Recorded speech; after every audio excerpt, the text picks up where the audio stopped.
Welcome to another special edition of the Coach U Show. And today we're interviewing a special entrepreneur, the empathetic entrepreneur, Gavin Lira. And I want you guys to tune in because there are so many stories that I've learned from Gavin about how he thinks empathetically, because he's off the charts, and how he's able to grow entrepreneurs and where he has this magic power. And you may find that there's certain of these powers that maybe you have, or maybe you can leverage what he has to be able to grow your brand in ways that you maybe haven't thought about. So I'm glad you guys are here, and thank you, Gavin, for joining me on the Coach U Show. Yeah, I mean, thank you for having me. It's it's kind of funny. Dennis and I were just talking, and it's like, we're like, why aren't we recording this? Yeah. You know, just about random things that aren't normally brought up. And you as an entrepreneur should be recording stuff. Because you ever have that moment where you had a great conversation, like, dang it, we should have recorded that. Yeah, it makes sense. It's just like, it's funny, you know, there's super successful entrepreneurs that will pay, you know, $70,000, $60,000 a year, whatever it is, to have someone follow them around just with a camera. There has to be I wonder if there's like a cheaper solution to that at some point. The solution is this right here. It's called an iPhone. Yeah. And it takes pictures and videos just as well as the fancy cameras. Yeah. It's great. So there you go, pro tip. So let's back up into Gavin Lira. And you told me, Gavin, that you were great at history, Yes. but you sucked at math. Yeah. Why is that?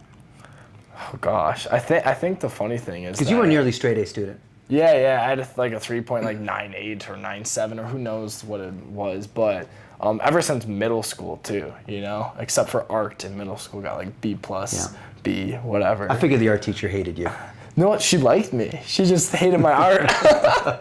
It was, yeah. You know, I mean, I tried so hard. It was so funny, but I just, you know, I got like, my best drawing was my thumb that I drew like this. I drew like, either way. But basically, history to me was always interesting and easy to remember. And it really gave perspective to how we got to where we're at. Because up to that point in my life, it was just kind of like, this is the world. And then it was when I learned world history in my freshman year of high school. When I said learned world history, dove into parts of world history. Yeah. For the first time, I put things into perspective of like, like, cause it's kind of fun. You hear about like Neanderthals and things of the sort when it almost seems like so far away, it's hard to do. But then when you start learning about Mesopotamia and how things kind of developed and spread throughout Europe, and you know, it's kind of like, okay, this is, I can see like now too. You learn about how the Roman Catholic Church evolved, and you know the rise and fall of Rome, which is crazy because you learn about it all in a few weeks. And the funny thing is, you know, the American empire right now, you know, you see the rise and fall of that, and it's such a short amount of time. Yeah, and there's a lot of similarities, which is another thing I like about history. Yeah. Is, you know, you can look at that, and, you know, if you know history, you can predict the future a lot of times. So You think we'll be speaking Chinese soon? I hope not. That's the next empire, right? I mean, yeah. At least I think so. I could be wrong. I hope I'm wrong. But just because I think that the values of which China lives are not good values to be the number one superpower in the world. You know, it's like America's not perfect, but the reason why I love America so much is just because of the values it has. Like, far from perfect, but like, you know, you gotta look at all the options. Yeah. It's like, what else is better? You know, people can make arguments about, oh, Norway this, Sweden this. It's like such a small population compared to, like, you know, for the scale of which America's at to actually be doing what it's doing is interesting. I was born in Dayton, Ohio. I was about to say Dayton, America. Dayton, America. I'm an ABC, American-born Chinese. Yeah. And you said your parents were from China, though. They're FOBs, fresh off the boat. Fresh off the boat, yeah. Came here with debt on their back, believed the American dream was good, went to college, got good grades, got good jobs, put me in a good position. Chinese privilege. I never heard that before. Yeah. Did you say Asian privilege? Asian privilege is, yeah. If you look it up, I'm sure there'd be plenty written on it. And I say it just out of, it's kind of like crazy. It's almost like, oh, a minority starts succeeding too much. okay, now we got to say that they have privilege. It's like they have privilege because of cultural, like, you know, it just is like they have a culture that enforces a lot of hard work on grades and academics, which will lead towards more consistent, high-paying jobs. I don't see privilege in that, but I see opportunity. yeah. I find that the harder I work, the luckier I get. And the successful friends that we know, they all seem to have worked really hard. Yes. And the funny thing is, too, it's like working hard, but even more important than working hard is definitely working smart. At least this is just my opinion on it. Because it's like so many people work hard, but the funny thing is the hard part about working smart, in my opinion, isn't even actually doing whatever it is as smart work. It's making the effort to decide to work smart. And then not just throwing my hands up and saying, I'm going to work smart, and lying to yourself when you know you're not actually moving the needle, but actually asking yourself, okay, who has the information that I need to learn to level up? How can I get around those people? What do I need to do that? Because so many people, they know that they could be benefited from having different friends who are doing different things or different, whatever it is. But they'll just say, oh, I'm working smart, and they're watching the same YouTube videos or doing this and this. Stuck in a pattern. Yeah, but a pattern that keeps them comfortable, Yeah. because they're lying to themselves, and it makes them feel on a day-to-day basis like they're really giving it their all, but they know deep down it's like, I'm not getting nearly as uncomfortable to move the needle with what, you know, is actually, I guess, going to work and help somebody really forward progress in their life. One thing I found shocking about Gavin is the level of connectedness that he has, the people that he knows. And he's way more connected, I think, in the agency space than even I am. And that is not something I would have thought for someone who's in his early 20s. Yeah. And then I looked a little bit deeper and I saw this guy has an EQ off the charts, which allows him to make connections, to grow his business, to help other entrepreneurs grow, and to also be making connections for me.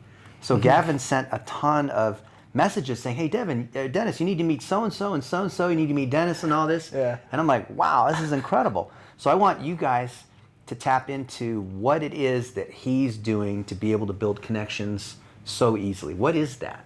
So few things. First off, I appreciate the question. It's funny. I like when people ask this because know how like you probably really like talking about things that you like really believe in and know. For me, like there's a few things where I'm like, I'm still learning so much, including stuff in this area. But I really like talking about it because it's like, I think, you know, EQ is one of my superpowers, just like more naturally. Within that, to answer your question of kind of like how do you build these connections in a sense, right?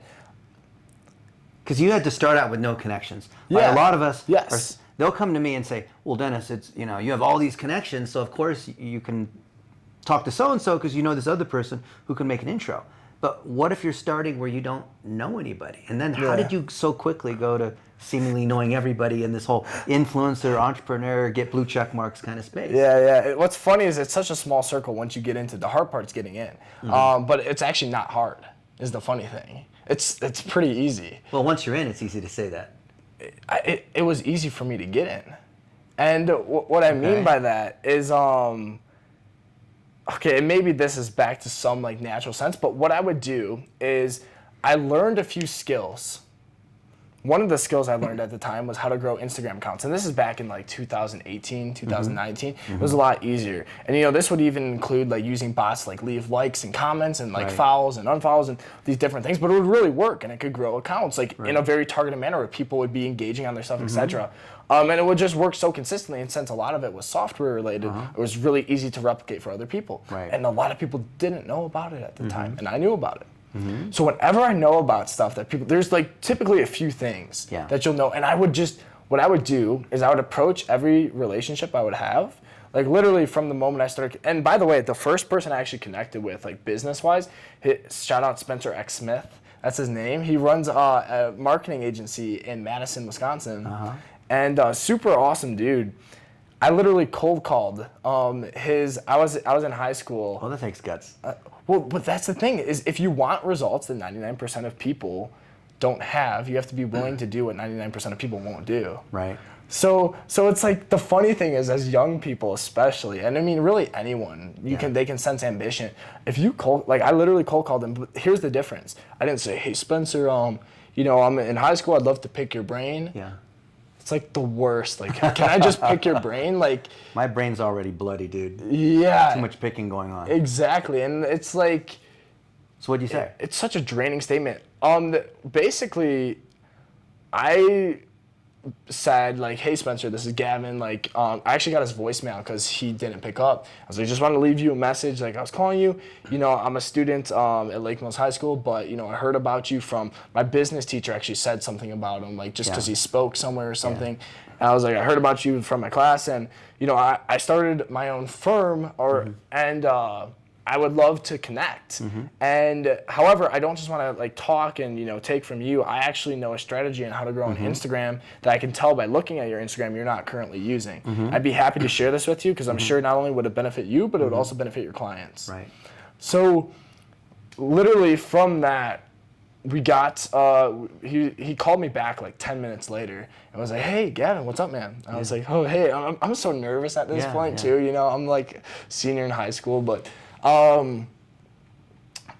basically at that point we met up and I fulfilled on my promise, and he also just willingly helped me with like learning more about Facebook ads at the time, things of the sort, and just kind of some general, you know, ways to run a marketing agency / firm that I should have known that I didn't know at the time.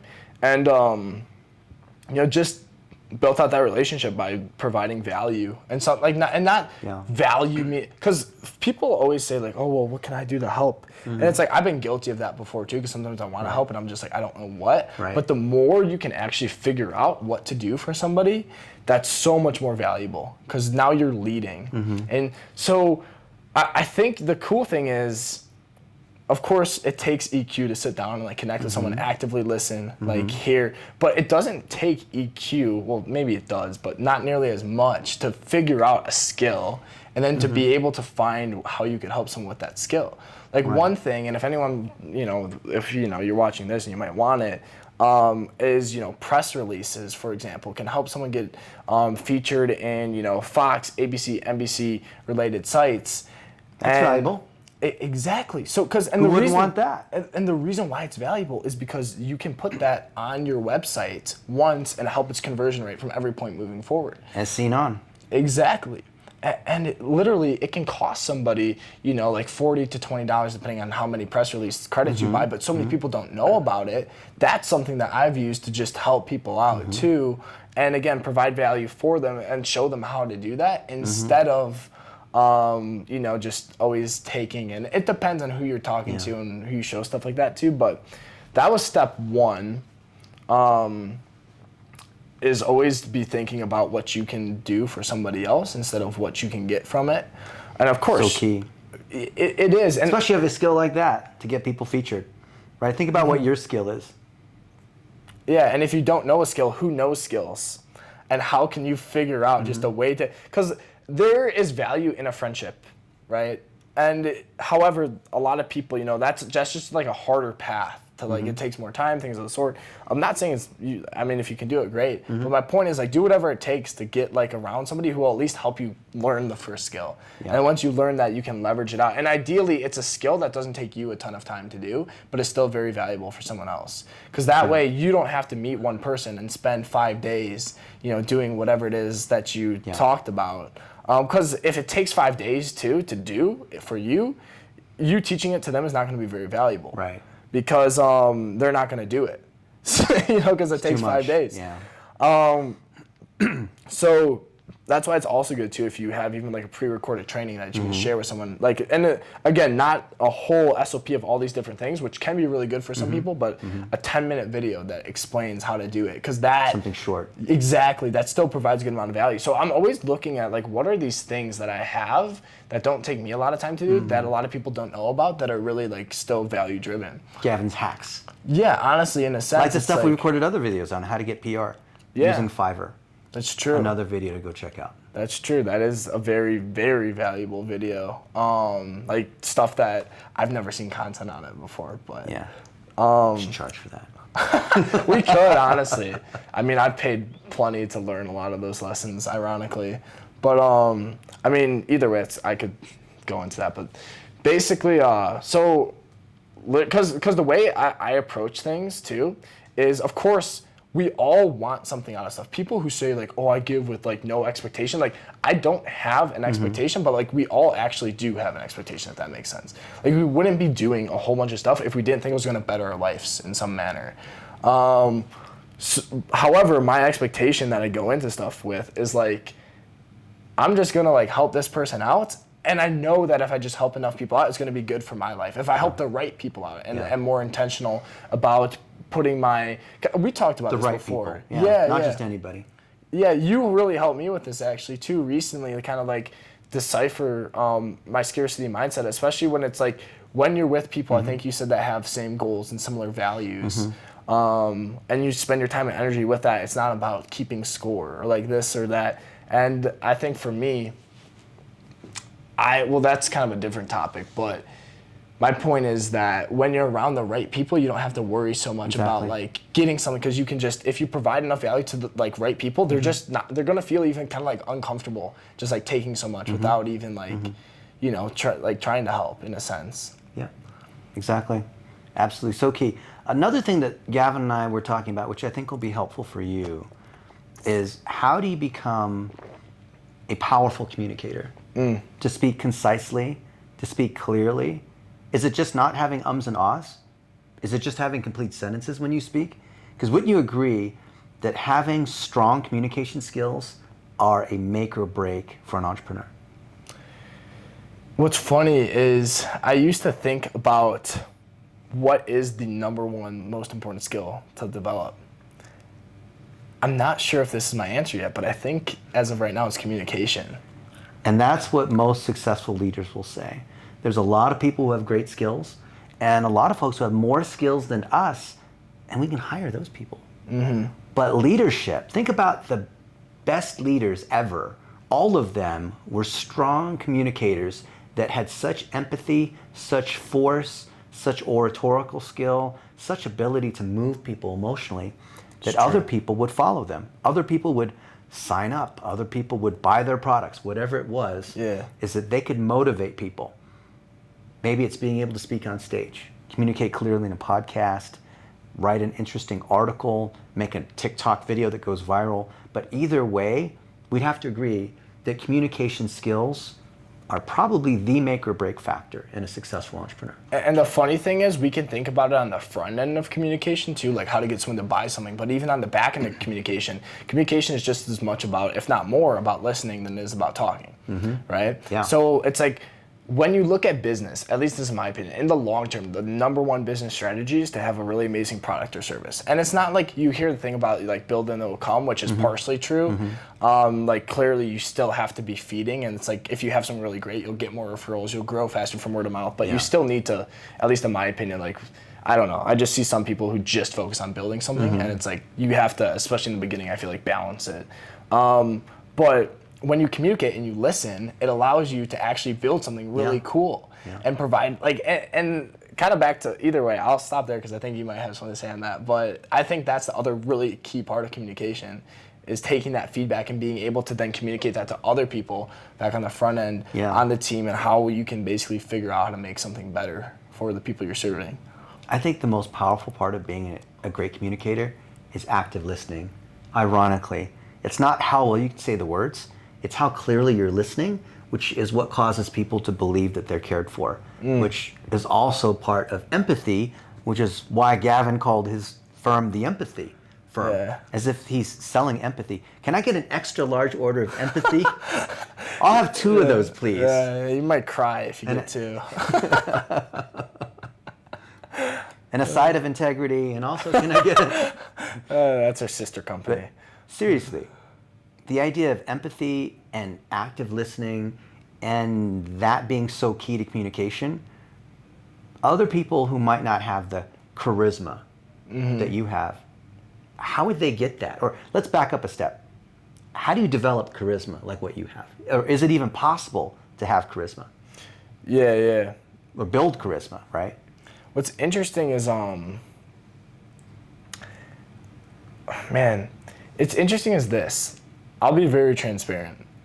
I don't know if I'm the best person to answer this question for the reason of ever since I was young, I do remember like just really like wanting to like help people and like care about like, you know, like literally when I was in first grade, I remember there was a guy who I'm actually still friends with to this day who was bullied and like pretty like severe, not severely like to the point where he was like beat up a ton of stuff, but just like very like verbally and kind of like pushed around and just very sad to see.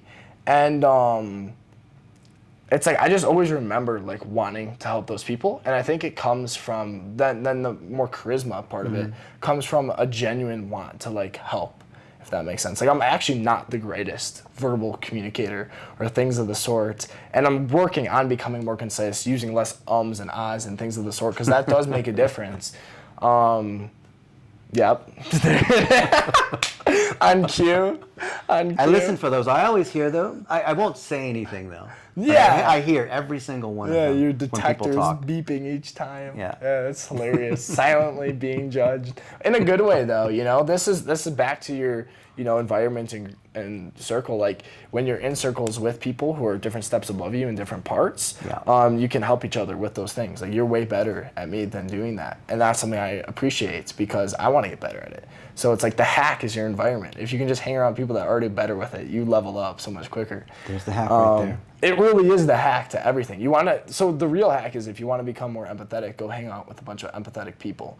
But ideally you want to hang out with empathetic people that also have other things that you respect in life. And you have to use discernment on what to pay attention to and what not to. But the more of ask yourself what I want in this person's life, not just what I want in this person's empathy, because and there might be some parts where it's like I would want most of this person's life except for this, and then you just have to understand why that person doesn't have that in their life right now too. There's my yep. But I'd love to reverse that question on you though when it comes to becoming charismatic and becoming a good, basically developing empathy. I know we talked earlier and you said that you developed you basically tactically worked more so to raise your emotional intelligence. Yeah, I didn't have it empathy. naturally. I was the kid that was made fun of and bullied. I didn't speak English until I was 6. Wow. And you would never guess. My English is great. I have no accent. Yeah, you have none.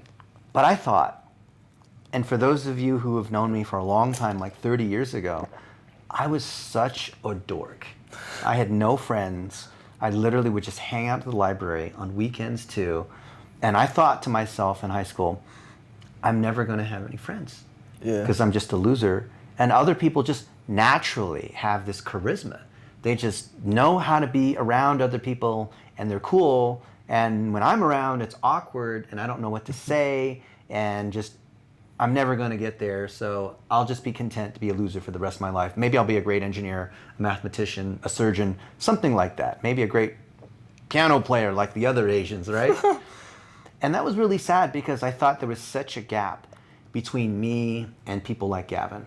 And it seemed like a natural thing, just like someone who's 7 feet tall and they play basketball and I'm a midget at 5'6", like I'll never be in the NBA. And then later I think I actually can develop a lot of these skills. And then you hear Gavin say that he thinks I've got pro level communication skills. And for me, that's an honor because that means it is possible to train. It is possible to learn. And it's as simple as this. Rather than try to be as clever and eloquent as possible, just reflect back what that other person is saying with active listening. So have you heard of listen to understand instead of listen to respond? Yes. And I think also when it comes to influencing somebody, especially for people you care about that have had really bad patterns in their lives, what so many people do is they come to them and right away they already force their solution on it. It's like so many times when someone feels understood, like you're saying, then you can help them understand your point of view later on. But yeah, basically that's what that reminded me of, and I think it's actually really cool you bring it up because I don't think it's talked about enough, but yeah. You want to hear the story of my life that changed everything for me about empathy and communication? Of course. I was working super hard at American Airlines. And the website was growing, so I was ordering a lot of server equipment, millions of dollars of servers. That's so funny. Just like to reflect on how, I had the first Sun E10000, for anybody that's a hardware geek, I had the first server that had 64 CPUs and 64 gigs of RAM in a single backplane, fully dynamically configurable, $3 million machine. That's crazy because now like my laptop has like 32 or 64 or something. Hey, well back then, this was a really big deal. These things were as big as That's what I'm saying with like how, Yeah. the phones we have in our pocket were like the better computing power than what put people on the moon the first time in the US here. So when I was running A.com for American Airlines, the website traffic was just growing like crazy. And I had to order equipment in time because if I didn't order it at least 3 months in advance, there was time to order it, get it there, configure it, install it. That if I made the order just as we needed it, our website would be down because it'd be another 6 months before we could actually. I had to get the server capacity way in advance. Yeah. Okay, so I had to go to purchasing, and the folks in purchasing were way behind. And because there was this one girl, Miriam, and she was in charge of all the basically internet and hardware and other kinds of things. And there were tons of people that were trying to get their purchase orders through so their stuff could get approved and they could buy the stuff they needed. Yeah. And I was so time efficient. This is the engineer brain in me, Yeah. that I would rollerblade between different meetings. So from my office to the purchasing office to whatever, sometimes it would be 400, 500 meters. And I figured I'd rollerblade so I could get there in a minute instead of like a 7 to 10 minute walk, right? Yeah. So I mean, that just does trying to be add as up efficient too, as possible, honestly. right? Yeah. So I remember that I was late to another meeting and I had to drop off these papers at purchasing so that I can get those purchase orders approved so they could then go through the whole thing to approve the invoice and allow me to buy the equipment. And so I brushed into Miriam's office, and she's the purchasing person, and I was about to drop off the purchase orders. There's already a big stack of them there. And before I was able to put my purchase orders on her existing stack, I noticed that there were some tears, or her eyes were watery. And so I stopped. Just something in me decided, rather than just like drop the papers off and run off, because I was late for the meeting, I just sat down in her office and I said, "Hey, Miriam, how are you doing?" And I knew I was in a big hurry, but I didn't act like I was in a hurry. And she told me that she just got the news that her mom had cancer. And it was devastating for her. And when someone tells you something like that, you can't just say, "Oh, that sucks. We'll see you later," and run off. Rollerblade off, yeah. Yeah. So I sat there, and everything inside me was saying, like, it's time to go. It's time to go. We got to go. It's late. I got to go to this meeting. But I sat there, and I listened. And she told me how she felt. She told me about some various details. And I remember that one of those details, somehow in the conversation, she said something like her favorite candy was the Hershey's Kiss. And I just remember that thing because I was listening. And I didn't try to steer the conversation. I was just there to listen, right? I was there for maybe 10 minutes, but I felt like I was there for an hour. And I didn't even drop off my purchase order because I felt like that would be bad. Like, "Oh, I'm so sorry all this stuff happened. Oh, here's a purchase order. Can you get this approved right away? I need this right now," right? But I didn't. And I rollerbladed out to my meeting. Later that night, I went to the Hallmark store, or it was like CVS, and I got a card, and I got a bag of Hershey's Kisses. I rollerbladed there, and I rollerbladed back. And I spelled out her name in Hershey's Kisses on her desk. The next morning, I heard this commotion. And there was a woman who was running towards my office, and it was her. And it was Miriam again, and she was crying. And from that day on, every time I had a purchase order, it was fulfilled immediately. And all the other vice presidents were like, "Man, I'm still waiting for purchasing to get my stuff done. It's been weeks and weeks and weeks. And like, how are you getting your stuff approved so quickly?" I don't know, treat people properly. Yeah. And it's just an example of active listening, of showing that you care, instead of like, "I need this right away. Otherwise, I'm going to go tattle on your boss if you don't get this done right away because this thing was due last week. And if we don't get this stuff done, the website's going to go down because we don't have enough hardware." And I didn't do any of that kind of stuff. I was just nice. And literally, that was my competitive advantage. That's how I got ahead in a big bureaucracy. It's just by being nice to the people in purchasing and accounts receivable and accounts payable. Yeah. It's really funny you say that because this is a much smaller scale of this. There's certain like people before that I've worked with that I was dependent on to help me basically fulfill on certain things. And these are people that were getting sought after by a lot of different people. Similar Yeah. to you, the way I would basically help myself get quicker and better fulfillment for myself, therefore for my clients at the time, it really was from like understanding and like taking a second to like actually learn the person. And then, even asking too, like, hey, how are you doing? Like, congrats on blah, blah, blah. Instead, when he's like, man, we're so busy, like, sorry, this is late. I'm like, dude, congrats on your growth. Yeah. Like, how are you doing through all this stuff? I'm sure that's pretty stressful. Yeah. And I almost lead with that because I know, like, I could sense from even text messages or emails or whatever it is, the stress. And then it's like, yeah, there's that. And, this happened to my dad. It's actually funny. I'm not even making this up. Just like, this happened to my dad too, which is like, blah, blah, blah. And it's just like, from that, it's little things like that. And I talk with other people that have kind of how you talked with other vice presidents, things of the sort, who are trying to accomplish similar things. And they're complaining about, man, this isn't blah, blah, blah. And it's like, my stuff's getting done a lot quicker. It's still not perfect. But it just is very true that a lot of times if you allow someone to feel understood, it just changes how they view you. Like, you don't even need to say anything about yourself a lot of times. Right. You just have to like actually like care. Isn't it incredible? It's that simple. That's a huge hack right there. It is. And it's funny because most people are like, I don't have the time to do that. You don't have the time to wait 3 weeks for purchasing to approve your stuff. That's what you don't have the time for, She could have sat on my stuff. Yeah. And I'd be in trouble. And then I get all the blame. I was with Brendan King recently, the CEO of Vendasta in San Diego. And he's the CEO of a software company that's one of the fastest growing in local marketing. He's got 700 employees. He's about to hire another 150 this year. He raised, That's awesome. I think, $150 million last year. It's pretty so penny. super busy, super successful. And I thought, well, being around this guy, like, wow, that's intimidating. Being around a big time tech CEO. But he was the nicest guy. And I saw how he was around the other people, no matter whether they were important in his company or even the lower level people. He treated them with such grace. He remembered their names. And it wasn't that he had a perfect memory or anything like that. Yeah. But I noticed that that's the difference in people like Brendan King that act like that versus people who are struggling as entrepreneurs. Literally, when you're around people at the level of a Brendan, you'll find it's so weirdly refreshing. They are the nicest, most empathetic people. One time I lent my car out to my best friend. It was a brand new Camaro during final exams, and he didn't sleep. You ever have that? Like during final exams, you're like study, you don't sleep. Basically, yeah. Where like that the extra sleep would not make up for the lack of you not studying before, so you just cram, So my friend during final exams didn't sleep the last 3 days, and he was going to return my car, and in the process of returning the car, because he was so sleepy, he crashed. Jeez. And fortunately he was okay, but the car was totaled and all this other bad stuff happened. And that caused me some distress for various reasons.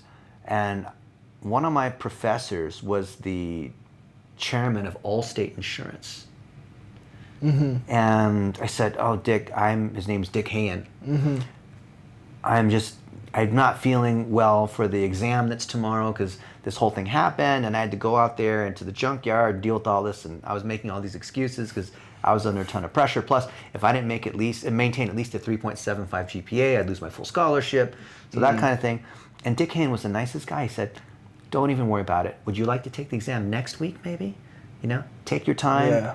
And then he picked up the phone and he called the CEO of my insurance company and said, yeah, this is Dick Hayen at State Farm. Hey, can you help me out here? One of my friends, Dennis, can you just help him with this policy and get this expedited right away? That insurance claim was paid out the next day. Wow. It was all taken care of. And if you've ever been in a car accident or dealing with the insurance company, it's not good, okay? Of course. Like, I know the insurance companies in the ads make them sound like they're all friendly. They are not friendly when you deal with the insurance. But when they all actually have taken to care of. pay, And later, so then he gave me an A+, and he told me I was the only A+. And in fact, he wrote A++, and I was the only A++ he had ever given, right? It's crazy. And I asked him about that. And I said, so Dick, how did you go from being, where you were before to being the CEO and chairman of a huge insurance company, right? And he told me this. He said, in the movies, the nicest guy appears to be last. and the people who are aggressive and cut other people's throats and all that, they seem to get ahead of the other guy. But he said in the real world, the nicest guy, like a Gavin here, actually wins, because if you're an entrepreneur and you want other people to work with you and quit their job to come join your team and trust you and your vision, you need to be a nice guy. If you're an asshole, they're not going to want to join your team. Yeah. And that forever changed my thinking. And I thought, I guess in the movies, or the idea of like the manager gets ahead by stabbing other people in the back. Yeah. But people like Brendan King or Caleb Williams, or this guy who is the chairman of Allstate Insurance, they're the nicest people. So I see someone like you, you're one of the nicest people. That tells me you're going to go far. I appreciate it. Thank you. I really do. And I mean, clearly, I think that's why we get along really well too, right? Is you can have good discernment after. I don't know, when you have either learned or more natural, and of course it's all learned at the end of the day. It's more about the level than it is how you got there. But you get emotional intelligence. You basically develop a lot of discernment, which I actually think is one of the most important skills to develop as a person and entrepreneur, because discernment is knowing what advice to listen to, what advice to table, what advice not to listen to at all. And your focus is literally the only thing. I mean, you wake up, you have energy, and then you spend the energy as you go throughout your day. Right. So one thing that's funny too, just adding on to what you said, is so I was recently at an event in Atlanta. Maybe it's like a month ago now, maybe a month and a half, I don't remember. Eddie Malouf. Eddie Malouf's event, and Ashton Shanks, they threw an event there that was awesome, so shout out to them. And a guy who I met there, similar to how you have, a friend who's doing 9 figures, his name is Jonathan Kendall, and he actually, so this isn't the business that he's doing 9 figures in, I don't know how, but basically, remember Mentor Box with Ty Lopez? Yeah. He built out the whole product. With Alex and them, Yep. It was him, Alex, and Ty. Ty and Alex were clearly the faces of it, but he built out basically the whole back end of that. And now he has basically a company that does a ton of white labeling for different people, and it's a 9-figure business. And the funny thing is, back to what you're talking about with the nice guy and these different things. So we met there, exchanged information, and my brother was also there too, and he met my brother, and him and my brother got on a call, and it was funny because we were basically talking about working together on a few different things, and he told us, he's like, I've already asked around the space and some people that you guys have worked with and whatnot, because we asked him, we're like, do you want to see some references and things like that? He's like, actually, I don't need to. I've already asked around, and I know you guys have a good reputation. Back to the nice guy, kind of thing. It's so many times people are just so worried about hitting a certain dollar amount or whatever. And of course, people need to survive, but it's once you get past that point, and even getting to that point, you don't need to cut people's throats or any of that stuff to get to that point at all. It just is having that long-term mindset of literally how can I just how can I basically, if I were to expedite my actions this week over the course of 100,000 years, where would I be? Because you're either going to be super far ahead or super far behind, because it's the little little increments both ways that get bigger and bigger over time. So that was my only other contribution on that, and I also just thought discernment and really understanding too, what to and not to put your focus on, and to develop that judgment as another part of emotional intelligence is a really important thing. So then how do you determine who you want to work with? Because everyone, if you ask them, they're going to say, oh yeah, I'm a trustworthy person. I'm going to follow through on my promises. You can count on me. Yeah. But then how do you know who's real or is not real? I think 2 main things. Thing number 1 is don't listen to what people say, watch what they do. I think is the first thing. And then the second thing is you can sometimes get a sense, and a lot of times someone let me tell you, my employees do this, and that, people a lot of times, if they have the mindset of people working for them instead of them working for people, from a CEO standpoint, that's to me one of the bigger signs of, that doesn't mean they're a bad person. It just I can just tell there's a disconnect between I don't know how to even explain it. It just makes me feel a bit weird. And of course, we all have I don't know, like sometimes you work with a contractor, and a contractor is not like, if it's just occasional one-off, it's not like I'm going to treat that person like, I always treat them nice and like kind, and they might be like, yeah, I charge $10 to do this. I'm like, hey, can I pay you 13? Oh, sure. You know what? It cost me $3 extra. That probably made, that person's day if they're just helping me sort through some data on something. But basically though, yeah, I think really like watching what they do says a lot, like a lot. And that's the cool thing about the internet is you can kind of pick up on subtle things, and you connect with different people, and it's funny, you don't always take what other people say, because sometimes, there's two sides to every story, and sometimes you hear one person's and it's very skewed, or you hear another's and whatever it is, but you can start to pick up commonalities, and you can use your discernment on like these people and how you feel about them who are telling you information too, how heavily are you going to weight that information that you get. Yeah, it's so, because who you surround yourself with is the most important part of success, in my opinion. Yeah. So that's the biggest signal. Yeah, it just is like humans are too weak to not be influenced by our environments. So choose your environment really wisely, So what does an empathetic CEO focus on? An empathetic CEO. I think the main thing is first off, not to focus on being empathetic, if that makes sense. It's kind of ironic, right? What I mean by that is for example, and I'm not saying I'm the pinnacle of empathetic CEOs, but I, for example, never think like, okay, how can I be more empathetic? I just think, how can, I better serve the team? How can I better serve our clients? And that requires empathy. So it comes from that, not from wanting to be empathetic. You know what I mean? Like that's almost a tool to get there. So I think it just comes from that and reverse engineering it. It's like you live a life. How can you really take a step back and try to like just say, hey, if I were in my own system, like from a client standpoint, like and really like almost walk through their journey, which is hard to do sometimes because you have a thought process where you have to detach from before and like kind of like try to wipe the slate as much as you can, because otherwise you're going to assume things that you shouldn't be assuming, when you're using empathy. Like, well, they should already know that this. So like, yeah, I don't know why clients are getting mad or not renewing because our communication's great. Is it great? Like, are you, like, do they know the next step at each point throughout the journey? But yeah, I think it just comes from a genuine care of like and then understanding that, okay, if I care about this, how do we get better? And you have to understand where you're currently at first and what the feedback is in order to, get better as well.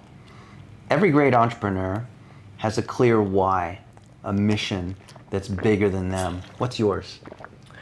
I really appreciate you asking. So the mission in the long term is to positively change the world's beliefs, right? Okay. And then I can break that down more if you want, but in the short term, it's really just to do a great job of helping entrepreneurs with what we do.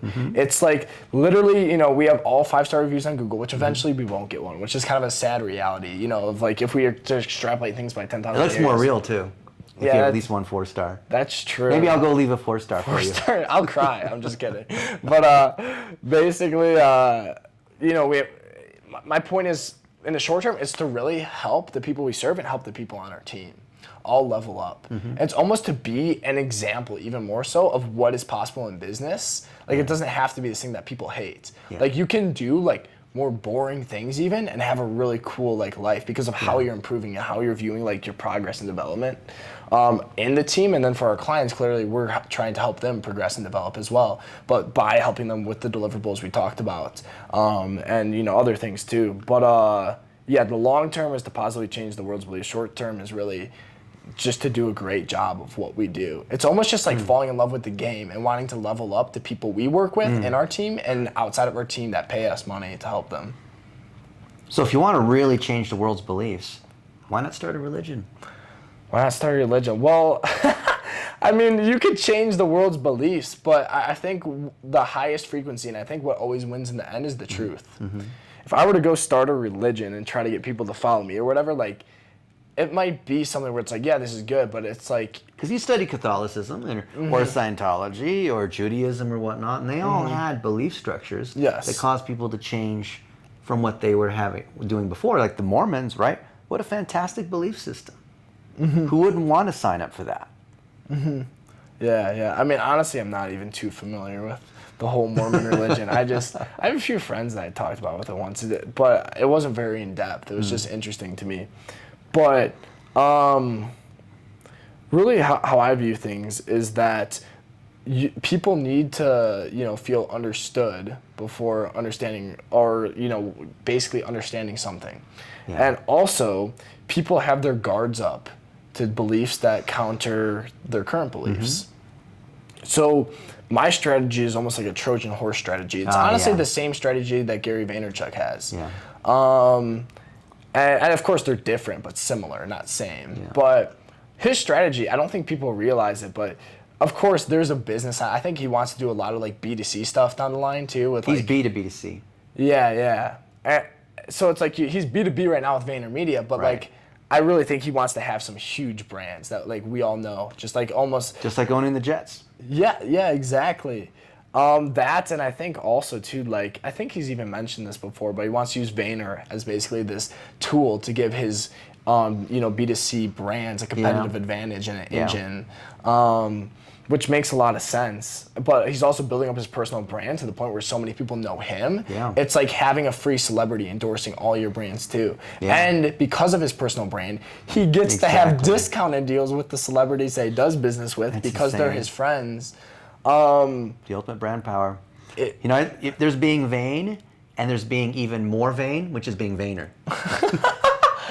That's funny. Wow, I've never heard that before. Because when you start controlling all these consumer brands, now you become like a Trump or Richard Branson, and they got Virgin Cola and Virgin Music and Virgin Galactic and Virgin Hotels and Virgin.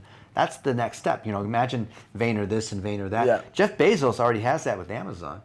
Right? Amazon Prime, Amazon Music. Yeah, Amazon they make their own batteries Amazon. and stuff, and all sorts of different products even now. Yeah. And they have all the data to know what products they should make, which is... So he's Vayner, I'm going to be Vainest. Vain, Vayner, Vainest. That's funny. Yeah, that's as vain as it gets. I'd say the thing is though, to kind of wrap the point from earlier about like the world's beliefs and whatnots. So the strategy is kind of the Trojan horse approach, which is why I want to gain and like grow my brand, continue to grow my wealth, help other people grow theirs, clearly. But I mean, you can't really grow yours unless you're helping someone else grow theirs, unless you're like exploiting people or doing something unethical. But yeah, that's the because I just feel like too many people have their walls up, and in order to reach everyone, you kind of have to have an approach for people to let their walls down and be like socially accepted, and then you bring something that's new. But it's almost like you come for this guy seems cool and knows about business or whatever, blah blah blah, and then you stay for like, okay, this is actually really life-changing information, or a way of living. And it's like, I don't know, it's just like one thing about myself, I'm not even trying to talk too much about myself, but this is again back to the belief things, is I just have lived a very fulfilled life. And of course there's biology with chemicals and things of the sort, but the main thing is there's some formula that leads to someone living a fulfilled life or not living a fulfilled life. Okay. And just the things that I have picked up, and I'm still learning more and more myself, but the things I have picked up on, I know if everyone knew that, it'd just be such a better world. Like what? Gosh, there's so many. Okay, so to start with some of the simple ones, it's your beliefs basically form your reality.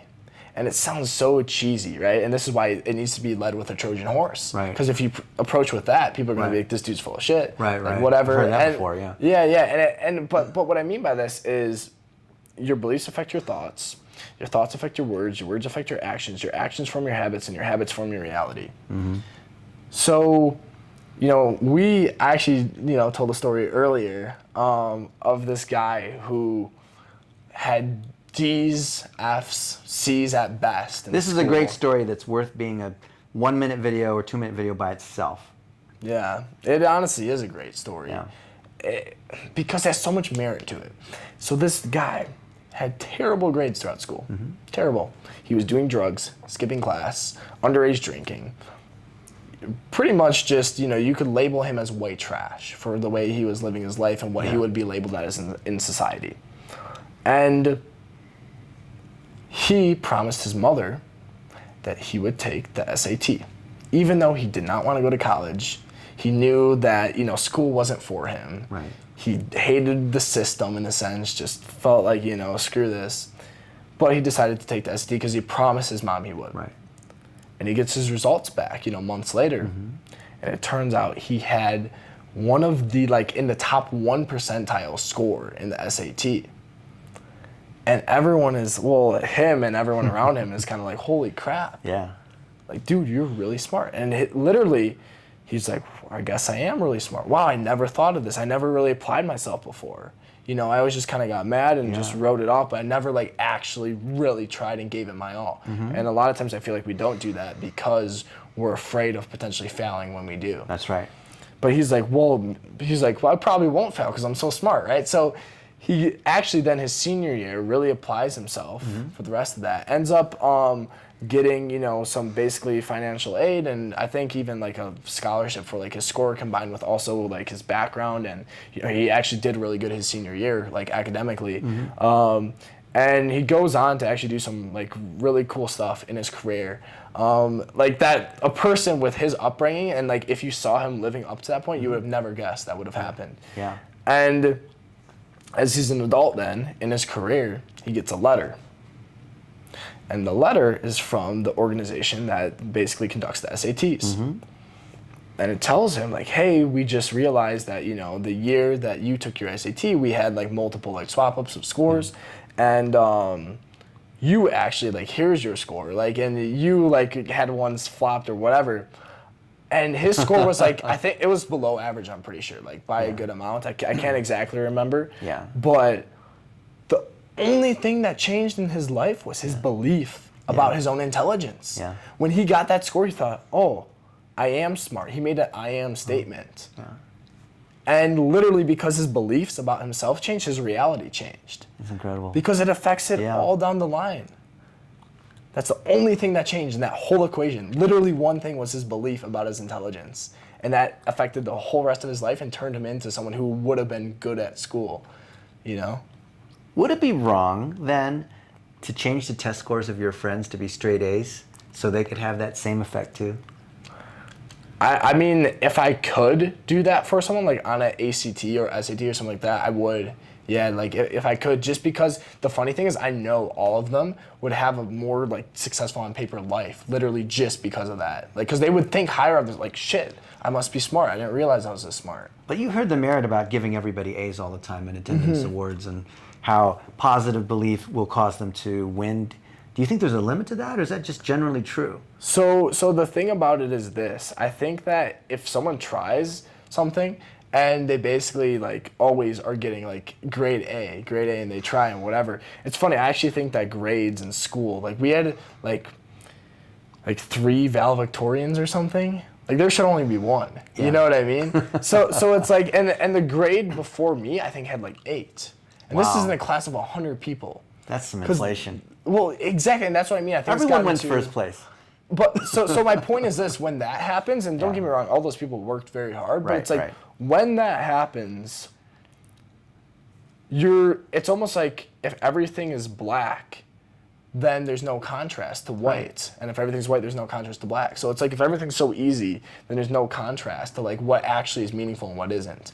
So it's changing your belief is important, not getting some phony result that, so that's why I say if I could give someone an ACT score, that's great. But what's funny about it is if you take it to the extreme and everyone got that without trying, exactly, because now there's no contrast to being smarter in that, if that makes sense. Because I don't know, I'm very anti participation awards and things of the sort. I think a lot of things are too easy in school. I was straight A student. I got an F in business. When I first did. Oh, well, I don't mean F in business, the class. I got an A in the class. I got an F in the market. My first business, I got 1 sale in my e-commerce store that I started. And I was paying all these pages on Instagram money to promote it. I was doing what the rubric told me to do. I got an F. And that's what I mean with like school is way too easy. Don't get me wrong. I also think that it should be more tailored towards people's actual interests, because I would have loved to go all in on business and history once I actually started figuring out I liked business. And I think there should be a certain balance, but it's like, I don't know. It just would always, I think it robs kids of a lot of joy a lot of times too. But either way, I'm hitting on a few different things when they have to basically do things that they just really aren't interested in anymore. I speak at a lot of universities. So we have an opportunity to shape what they think and to be able to send them down the right path. Yeah. Would you like to join me on some of these? Mm-hmm. What would you say? What would I say? Gosh, there's a lot of things. So let's say you have a whole room of undergrads. Yeah. And they're studying marketing or PR, and they don't know what they want to do, but they're going to graduate in a year. They got to figure something out. So what I would tell them is, hey, you should have dropped out like me. I'm just kidding. but the school's not going to invite us back if we say that. I know. But it'd make for good content once. But either way, how we got kicked out of I'm just kidding, just some clickbaity title. Basically, though, what I like thinking of when I am given a shorter amount of time to speak with someone on something, and this is actually funny. This is what we talked about with my TEDx titles too that we were going through. Is what can I get them to do? Take the one step that will allow them to basically have their life changed. And so many people, they focus on one tactical thing, like, hey, you need to do this, or like, this or this. And all that's good, like it does help, but I try to think about like, how can I help them learn on their own and help them with that? And it comes to your environment. So what I would talk about is just my own experience and how I was able to basically create this environment. Like you said, in the agency space and, marketing firm space, it's like, I'm very connected with a lot of people in that space. But the funny thing about it is I started literally, like you said, I didn't know anyone. I cold called the first guy. I didn't talk about how I started getting in the circle from a bigger standpoint. I realized I was playing small. Right. And I realized this because one of my friends, he wasn't my friend at the time. Actually, again, weird story with how I know him. He's actually one of the guys I'm moving in with in Vegas. Okay. His name's Apple Crater, so shout out Apple. Apple messaged me this morning. Oh, really? Yeah. What messaged you I about? was at Caleb Williams' wealth workshop. That makes so much Took sense. an that he would Instagram message story, you and he about messaged that. me and he said, I know that guy. Yeah. And then I was with Caleb at dinner. Yeah. So then I pulled up the phone and I say, what's up, Apple? And I took a selfie of us. That's awesome. Yeah. So that's the kind of connections you want to make. Factual, and it's funny too, because correct me if I'm wrong, but I think the first time you met Apple too was when You made that introduction for me. I never met the guy. I didn't know who he was. And that's the thing too, is okay, a few things here, and I think this is going to be really beneficial. I'll answer the college question in a second. Okay. But the reason why I like connecting, I wouldn't be trying to connect you to someone if I thought that they were only going to benefit from you, right? I always like mutually. So when I connect with someone who I know, I'm like, fuck, this person's a good person. They're smart. They can help other people. I love connecting those people with each other. So it's like the question then is, how can you be one of the people to put yourself in that circle? Because it's like, the rich get richer for multiple reasons. Yeah. And that's why it's easy for me to connect with a lot of people too, is I'm like, I know that, it's going to be a mutual benefit to both people. If I just met you and I really liked you, from a personal standpoint, but from like a utility of like, okay, if you meet with someone, what value can be provided is just that you're a nice person. I would be connecting with a lot less people. Not because I don't want to help, but just because it's like, I would be, imagine if I just sent people to you that were really nice people, but you talk to them for connection, Exactly. It's like, I just want to make sure I'm adding to both people's lives. Yeah. So either You want to way, hear what you did? So you basically dropped a pebble in the pond that causes ripple effect.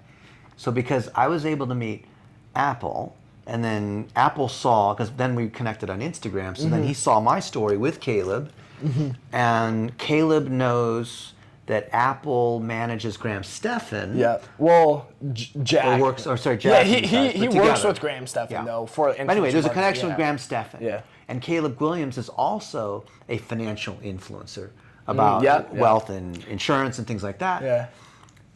But today at lunch, I was talking with Caleb and his wife about how they should come to Vegas and hang out, and we'll do some cocoon baths and things like that.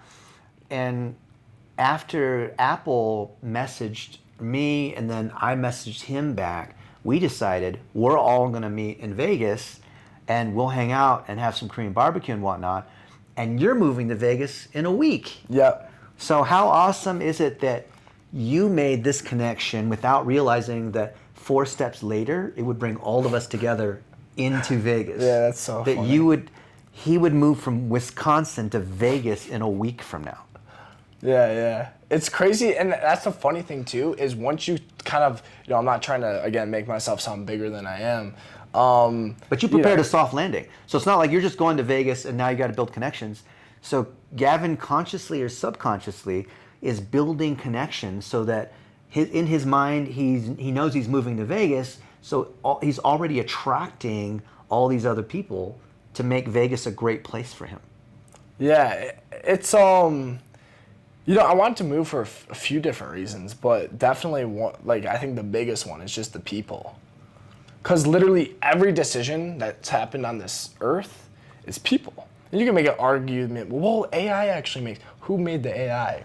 So if you can, so my point is when it comes to having an impact and doing, basically learning, this actually is a perfect segue back into the college question of what I would speak on, is I would basically tell people how to meet and make friends and add value to people. I would basically just say hey, you're a product of your environments. Let's be honest here. I'm not even going to ask for a raise of hands, but deep down, how many of you are actually fulfilled as of right now?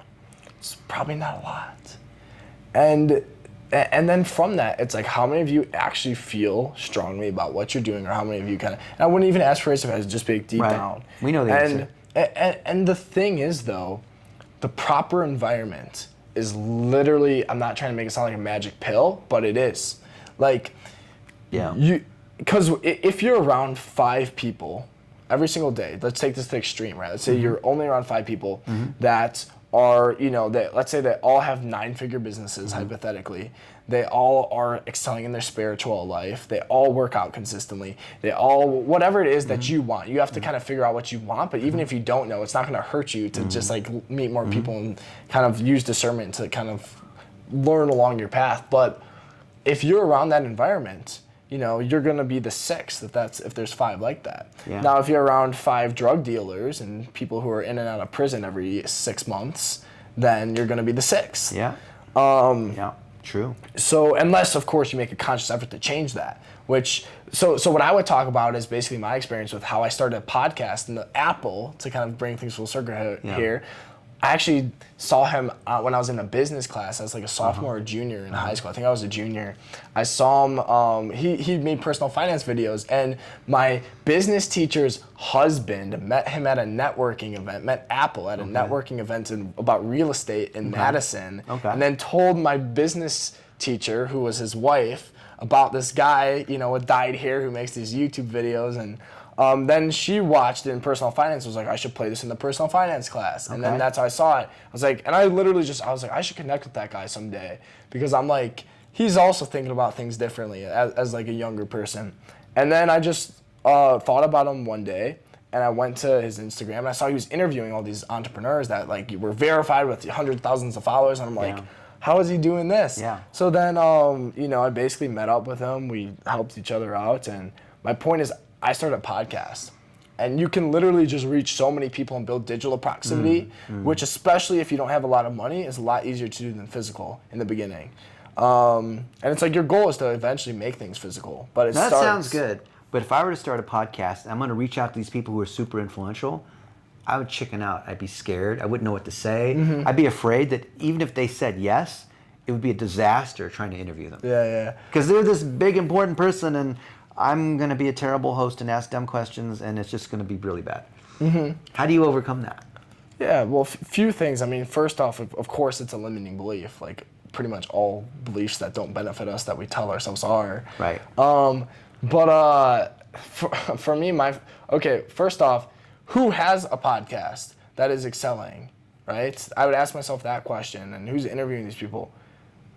Shortcut your learning curve and try to connect with that person. And now you might have the same thing. Well, how do I connect with this person? Blah, blah, blah. Right. Okay, well, first off, you might be able to get money and you could straight up pay that person, which actually I'm not opposed to overall. I've paid a lot of people a lot of money to learn things. Yeah. But other ways too are how can you develop a skill to help that person, and then even, you know, they might be like, dude, you helped me so much, like what can I do for you? And you'd be like, really, like nothing specific, though I would love to learn more about podcasts, and like, do you have a course or anything? And they might refer you information or help you out or whatever it is. I would shortcut the learning curve by looking at who's already done it. And eventually, you know, that's me. But if I were to give like the more tactical advice of what that actually looks like, a few things. Thing number one, if you email Trissy at empathyfirm.com, we have a free like podcast doc where literally, we used to do podcast consulting just because I would tell people about this and they'd be like, dude, you got to show me like how you did this. Yeah. And we would do it, you know, for like $5,000 a pop. We'd have like 4 sessions and give them other resources. Yeah. We just got too busy and I'm like, I don't want to do this anymore because it's a lot of my time. So I'm like, I'll just make a doc and give it to people for free. Go get it. And I mean, literally it has stuff way more in depth than I'll be able to cover here. Yeah. But in a sense, I think we said this earlier, if you want results that 99% of people don't have, and I have to quote who said that, Brett Knudsen is actually the one who taught me this Brett, phrase. okay, yeah. If you want results that 99% of people don't have, you have to be willing to do what 99% of people won't do. Yeah. And that's, and working smart too, not just working hard, both. Yeah. So I would figure out how these people are being reached out to, and I would do something totally different. What I did, and I'll share this, and more people have actually been doing this. I think, and I learned this from Apple, to give credit where credit's due, but he like didn't share this publicly when he was like doing it. And he, I don't know if he has sense, so I guess sorry if I'm not supposed to. But, you're gonna out him. No, I've shared it multiple times just because I know him and he wouldn't be like mad about it at all. We're good friends. But basically, I shoot videos of myself. So few things, and this is, you know, you can't do this in the beginning because you haven't done things yet, but for example, if I wanted to interview you on a podcast and I hadn't met you in person or things of the sort, I would go and see who you're following on Instagram, and I look at who I've interviewed that you're following, because I know that if you clicked follow, that means you either at least know that person and like them enough to follow them. Right. And you're most likely friends with them. Right. Or, you know, acquaintances or whatever. Right. You view them as a peer more likely than not. Right. So what I do is I take my video and it sounds something along the lines of, you know, like, hey Dennis, this is Gavin. I'm the host of the Future Millionaires podcast, which is a podcast centered around helping young people develop in their business and personal lives. With that being said, I heard about you on blank, or fill it in, or, you know, I really loved your content about, you know, and I would absolutely love to have you on the show. I think, you know, we have an audience of about 10,000 people on Instagram that would really enjoy that as well, that we really push this to. So if you're interested, I would love to have you on. Either way, no hard feelings, and I just hope you have a great one, Dennis. And so that's like my rough script. You know, you can tell I've done it before, but basically, I mean, when you add, it's funny, the first time I did, I was so bad. I literally wrote it out on a piece of paper and just kept doing it. And fuck, you know, let me redo this, and then doing it again and again and again, and failing, and, you know, failing forward though. But what I do then is at the beginning I say interviewed : and I tag the 3 people that I've already interviewed who you're following. And what that does is few things. Thing number one. That works. Well, people always are getting texts about, would you like to come on my podcast? Text. What text can only do is communicate how someone feels when they read the text. If you're an amazing copywriter, you can convert, but like if it's too long, someone might just view that and be like, what's easier to consume, text or a video? A short video. Exactly. So it's like and also it's enticing. Plus it stands out. Yes, it stands out because it communicates more of emotion and like who you are as a person. And then also what it does is when, you know, people's inboxes are full, they see video and they're like, let's see if this is like an actual video for me or if this is a pre-recorded, like, hey brother, just wanted to reach out. You know what I mean? Where it's like they don't use any specific terms, but that's why I always start by saying, hey Dennis. Yeah. It's the first thing I say, so that way you know right off the bat that this is not pre-recorded. Our AI can do that now.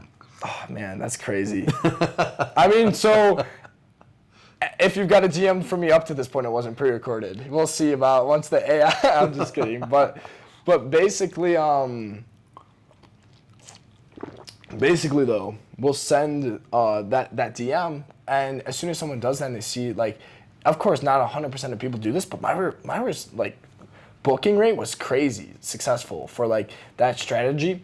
And, you know, it would get people's attention because they'd actually click the video, and then, you know, they would watch it, and a lot of times they'd just be like, sure, because they also don't, it removes the objection of, oh, you know, like how many listeners or downloads do you have on your podcast? Because it removes it because you already have peers. You've already been validated. So it's pretty much like, hey, here's your friends that have come on this show. Would you like to come on now? Yeah. And they already think, like, okay, this must be a pretty good show if they've had, you know, these people who I also respect on. It's not just like some show where they, like, I'm going to be their first, like, bigger guest. You know what I mean? Yeah. It's kind of the safety in numbers type of thing, right? That we all subconsciously have, that we're playing into.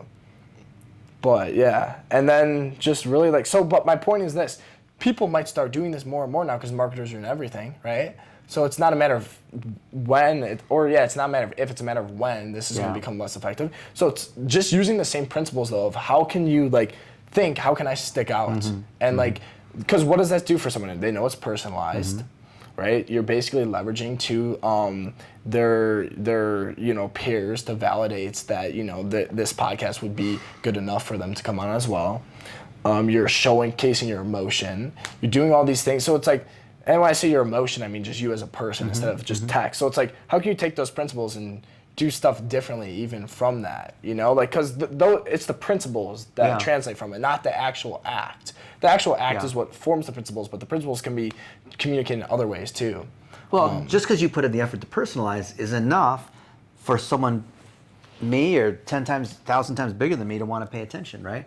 Just to be able to break through. So I think what Gavin's talking about, even though marketers are, you know, whatever, like 50 million podcasts, whatever the number is, it's like some insane number of podcasts that have exploded in the last 2 years.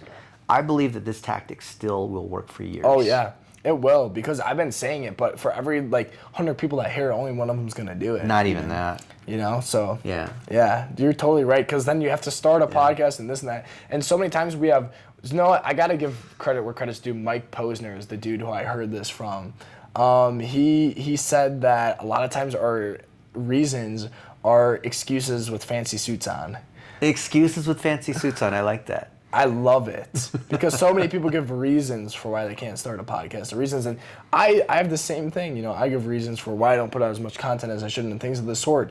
And there's like, you know, and you have to use discernment to judge certain things. But my point is like, you just have to be real with yourself and ask yourself if you're lying from yourself because it's too uncomfortable and hard, or if it's actually something that you should table for whatever reason. And yeah, that's the only thing I'll say about that, because it's like, this is free, and that's why most people probably won't do anything with it. But, you know. Well, my mind has changed in the last couple of years. I used to believe that there's just basically too many people pooping in the punch bowl by starting their podcast and declaring that their personal brand and publishing a book. And there's just too many people, and most people, I believed, shouldn't be doing this because it's just creating this garbage out there, just polluting the internet. But in the last year, I've turned that around, and I believe that everyone should start a podcast because I think that all sales has moved into marketing, and all marketing's moved into education, and education is the highest trust that people have because you're going to trust your doctor more than that used car salesperson. And if you're in a relationship-driven business, like a service business, like what Gavin has, you're going to be known by your relationships. And the technology's made it so easy that you can literally just declare you have a podcast, pull out your iPhone, record 5-minute videos with other people, and that's your podcast. You don't even have to put it on Spotify or Apple. You can literally just post it on YouTube or Twitter, and that's your podcast. That's it. It's that easy. That's what I did. I just decided, you know what? I've got the Coach Yu show.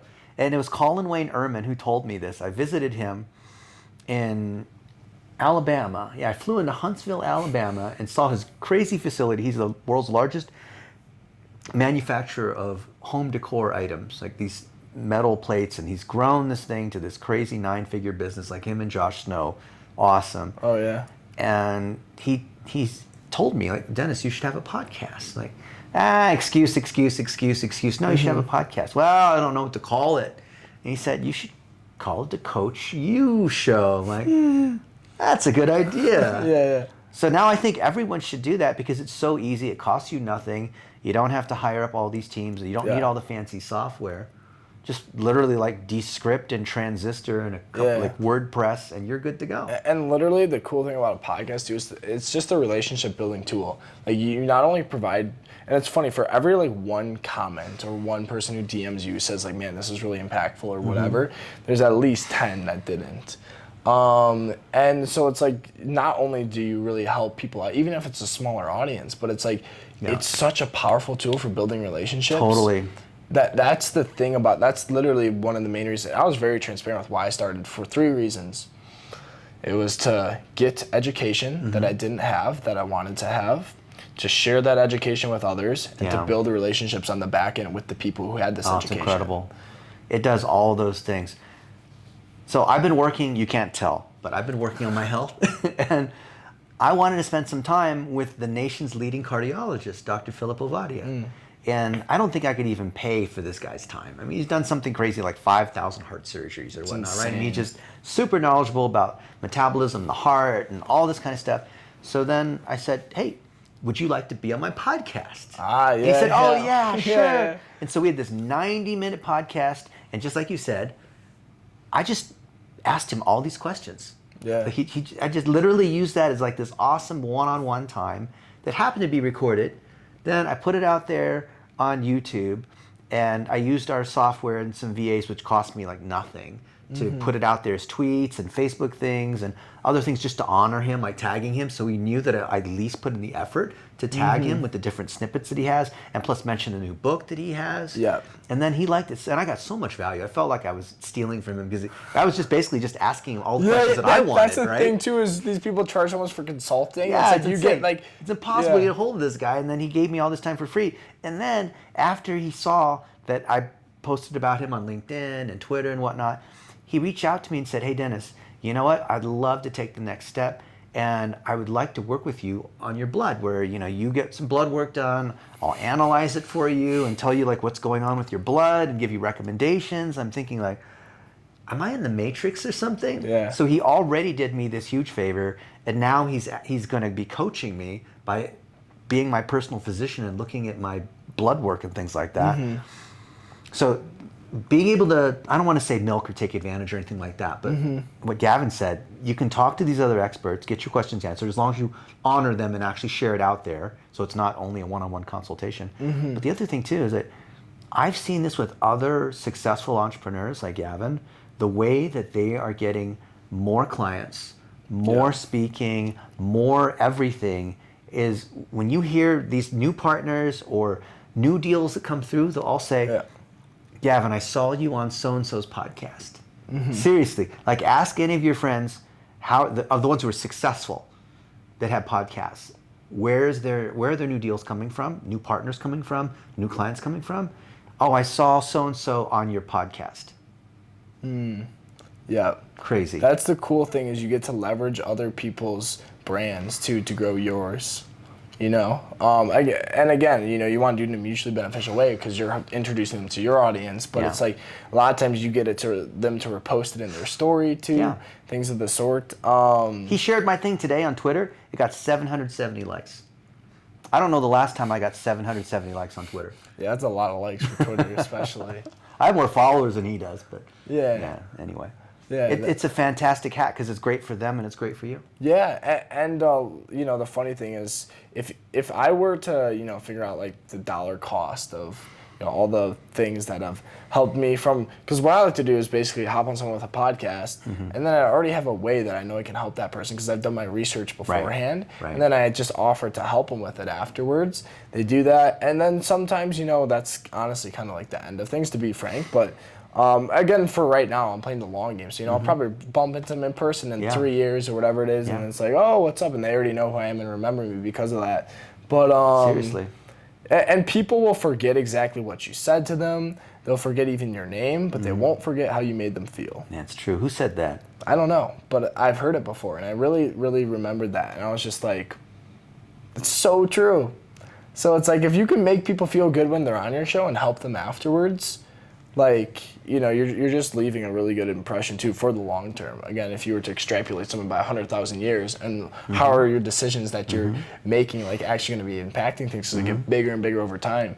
I think the book The Slight Edge really illustrates that well. But The Slight Edge. yeah, basically though, yeah, it's such a great tool that it is. Even with as many podcasts are out there now, there's so many people that just aren't like leveraging this as they could be, and you got to balance it with other things, of course, but it really just is a great tool back to answer the final question of what would I basically like talk about if I were talking to people at college age. I would share how I did basically kind of what I'm sharing now, except in a more concise and formatted manner, and just show people this is very possible. And what you should be doing, what I'd be telling them indirectly, is you shouldn't be listening to your professors.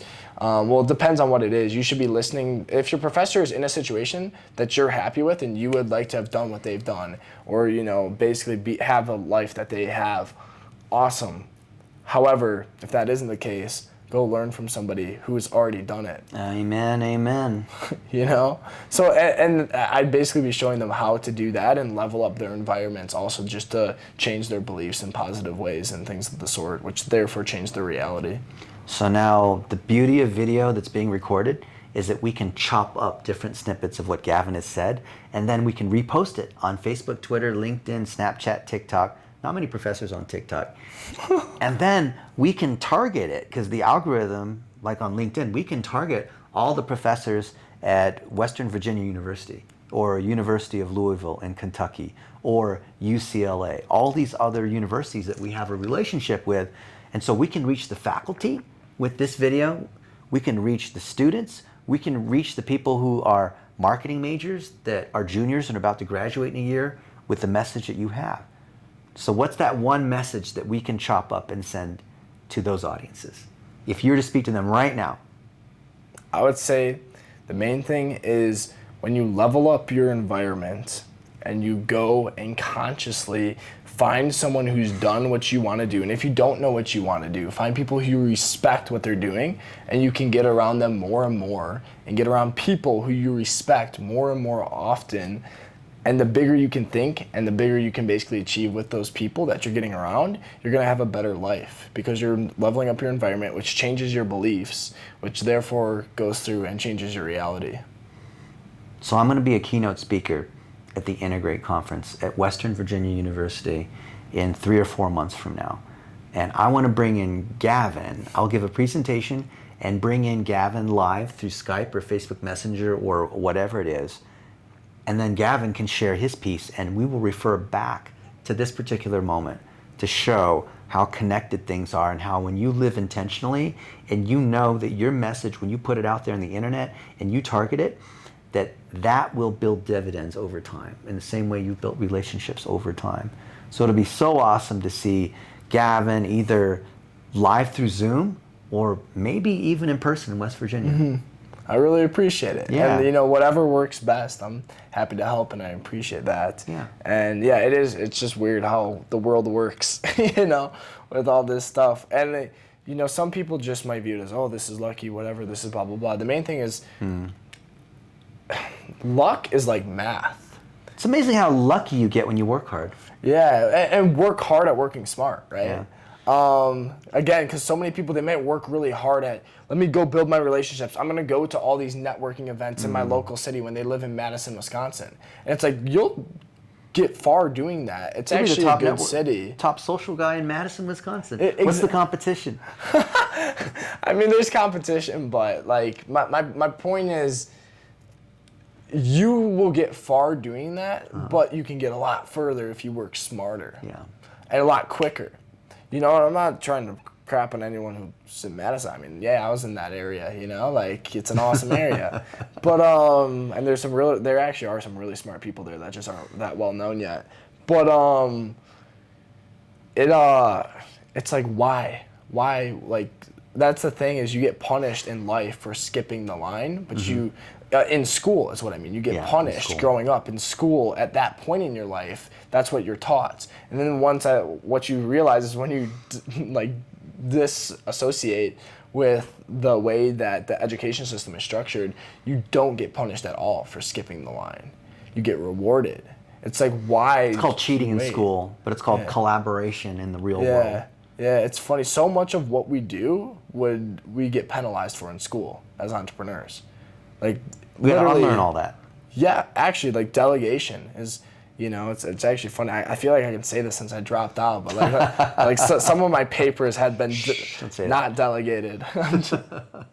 but that's my point is like, you just, so many things. It's like, if I can get this result and figure out a way to do things that like make sense, why does it matter exactly how I'm doing that? Don't get me wrong. It as long does as it's depending ethical, on, but and it's like, result. if you're going to be a surgeon or something of the sort, like you really need to know how to do the thing. You're not, well, I mean, delegated surgery, bring someone else. Have a VA do that. Yeah, true. Going on Zoom and, man, that's going to be crazy reality when Zoom, basically, this is metaverse in a sense, when Zoom, you could click on something and then like a haptic suit can make it happen. The robots are doing way. surgery now, I did Things not like know heart that. surgery now. Oh, yeah. That's crazy. Like most of the LASIK surgery is all done by robots because they're very precise. That makes sense. Yeah. I actually did know that. I just didn't think about that. Now this question is a legal liability. So if the surgery goes bad, you can't sue the robot. So who do you sue? The manufacturer? You sue the hospital? You sue the surgeon that was operating the robot? Yeah. We don't really know. That's interesting. I'd assume the hospital, but I could be very wrong. I guess there's no medical precedent because the legal system hasn't figured out who to pin the blame on. Yeah. That makes a lot of sense because no machine is going to be 100% efficient either, which is it's funny. It's a self-driving car problem. Yeah. And it's like, but it's not a matter of what's going to be perfect. It's a matter of what's going to be better, right? So it's like, I don't know. I just think, that's the thing is I'm actually pretty pro like self-driving cars eventually. I just think it's going to be interesting to see how we actually get there. Because I think it's actually further away than most people think. But I'd love to be proven wrong. But Elon Musk says next year, level 5 self-driving autonomy. That's crazy. So we'll see. That's crazy. I listened to him on this one, not me. He also believes this whole thing's a simulation. And none of this is real. Does he believe that? I thought he said that could be a possibility. He said it was more likely than not. Yeah. Which basically means if he had to choose, he believes it's a simulation. Yeah. See, that's all interesting. The funny thing is, like, it totally could be, and we wouldn't know it. But because it's so advanced. Yeah, how would you know? Well, yeah, it's funny, like, you think of a video game, your character in the video game doesn't know it's in a video game. I mean, of course, like, the code talks, and it, like, knows that, hey, you press this button, you do this, but, like, your world loads around you, And it's just kind of funny. I'll just be a non-playable character in your game. Some NPC. It's so funny. Yeah, it just, the funny thing is this. Even if it is a simulation, I think it benefits us a lot more to believe it isn't. Really? Why? Yeah. I think the truth wins in the end. But I think your beliefs will get you, like, if you have positive beliefs, will get you closer to the truth a lot quicker. But the reason for that is because if you believe it's a simulation, then there really is no point except for playing the game. And it's like being an atheist versus believing in God. Yeah, it's better to believe in God. Exactly. Like, let's even say that, like, let's even say that, there isn't a God or anything, hypothetically. It's still, in my opinion, better to actually have the beliefs of a Christian. You'll live better. Yeah, exactly. Like it You'll just have meaning. Well, it's not even just meaning, it's the values that are also like, and of course there's, you can debate certain things and I agree and disagree with parts of the Bible, but it's like you just like there's just, I don't know, and you can probably tell just by if you meet atheists or Christians on average. Again, there's always exceptions and outliers, and I actually am really a fan of meeting people who are atheists or are agnostic or are, and it's funny because technically I would even consider myself this weird mix of like Christian agnostic. How's that? It's like, so basically what I mean by that is I believe that there's a God, or who cares what the label is to God, whatever you want to call it. It's just that the Bible, I believe it's written by so many different people, and the thought process is basically that these people didn't actually write the Bible. God wrote the Bible through these people, almost like a puppet, right? Right. but there's just so many like contradictory like statements throughout, and it makes sense. And there's even a passage where the devil basically brings this on Jesus, and Jesus uses discernment. Basically, he takes Jesus up to like the top of the city, and he overlooks, and he says, "Hey, Jesus, if you really are the Son of God, how about you jump off? Because it says that God will send angels to save you. So, just jump from the top of this tower, and like angels will be sent to save you." And Jesus responds not by jumping, but by saying, it also says, "Do not test the Lord your God." Yes.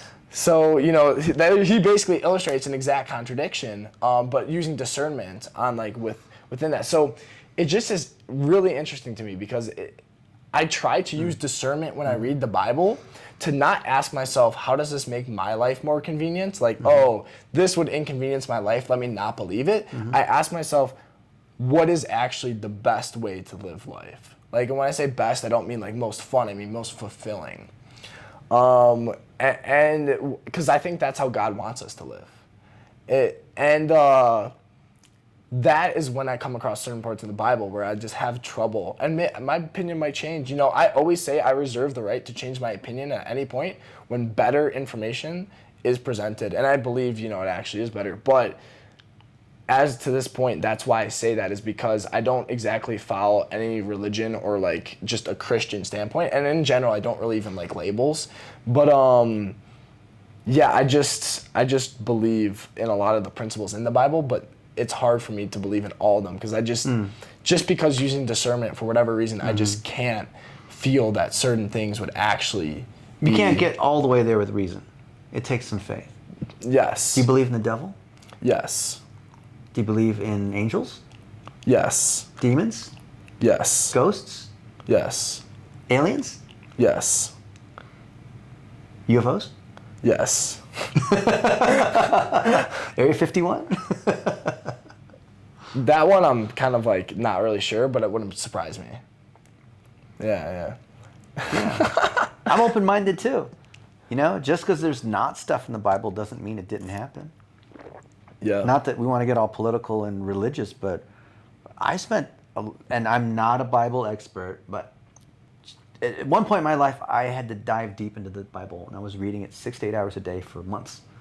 It's crazy. And I tackled all of the questions that I had about, like, well, how could there be like man and dinosaurs living together at the same time? And do we have a young Earth theory where the Earth is 7,000 years old, or is it billions of years old because of radioactive, carbon dating and all that? And I found that there was actually a way that you could still be a scientist and logical and facts and things that have to be proven, and you could still be a Christian without one or the other. And it was my friend Ernest Singletary, who was a professor of physics at a university, that explained to me how that thing worked.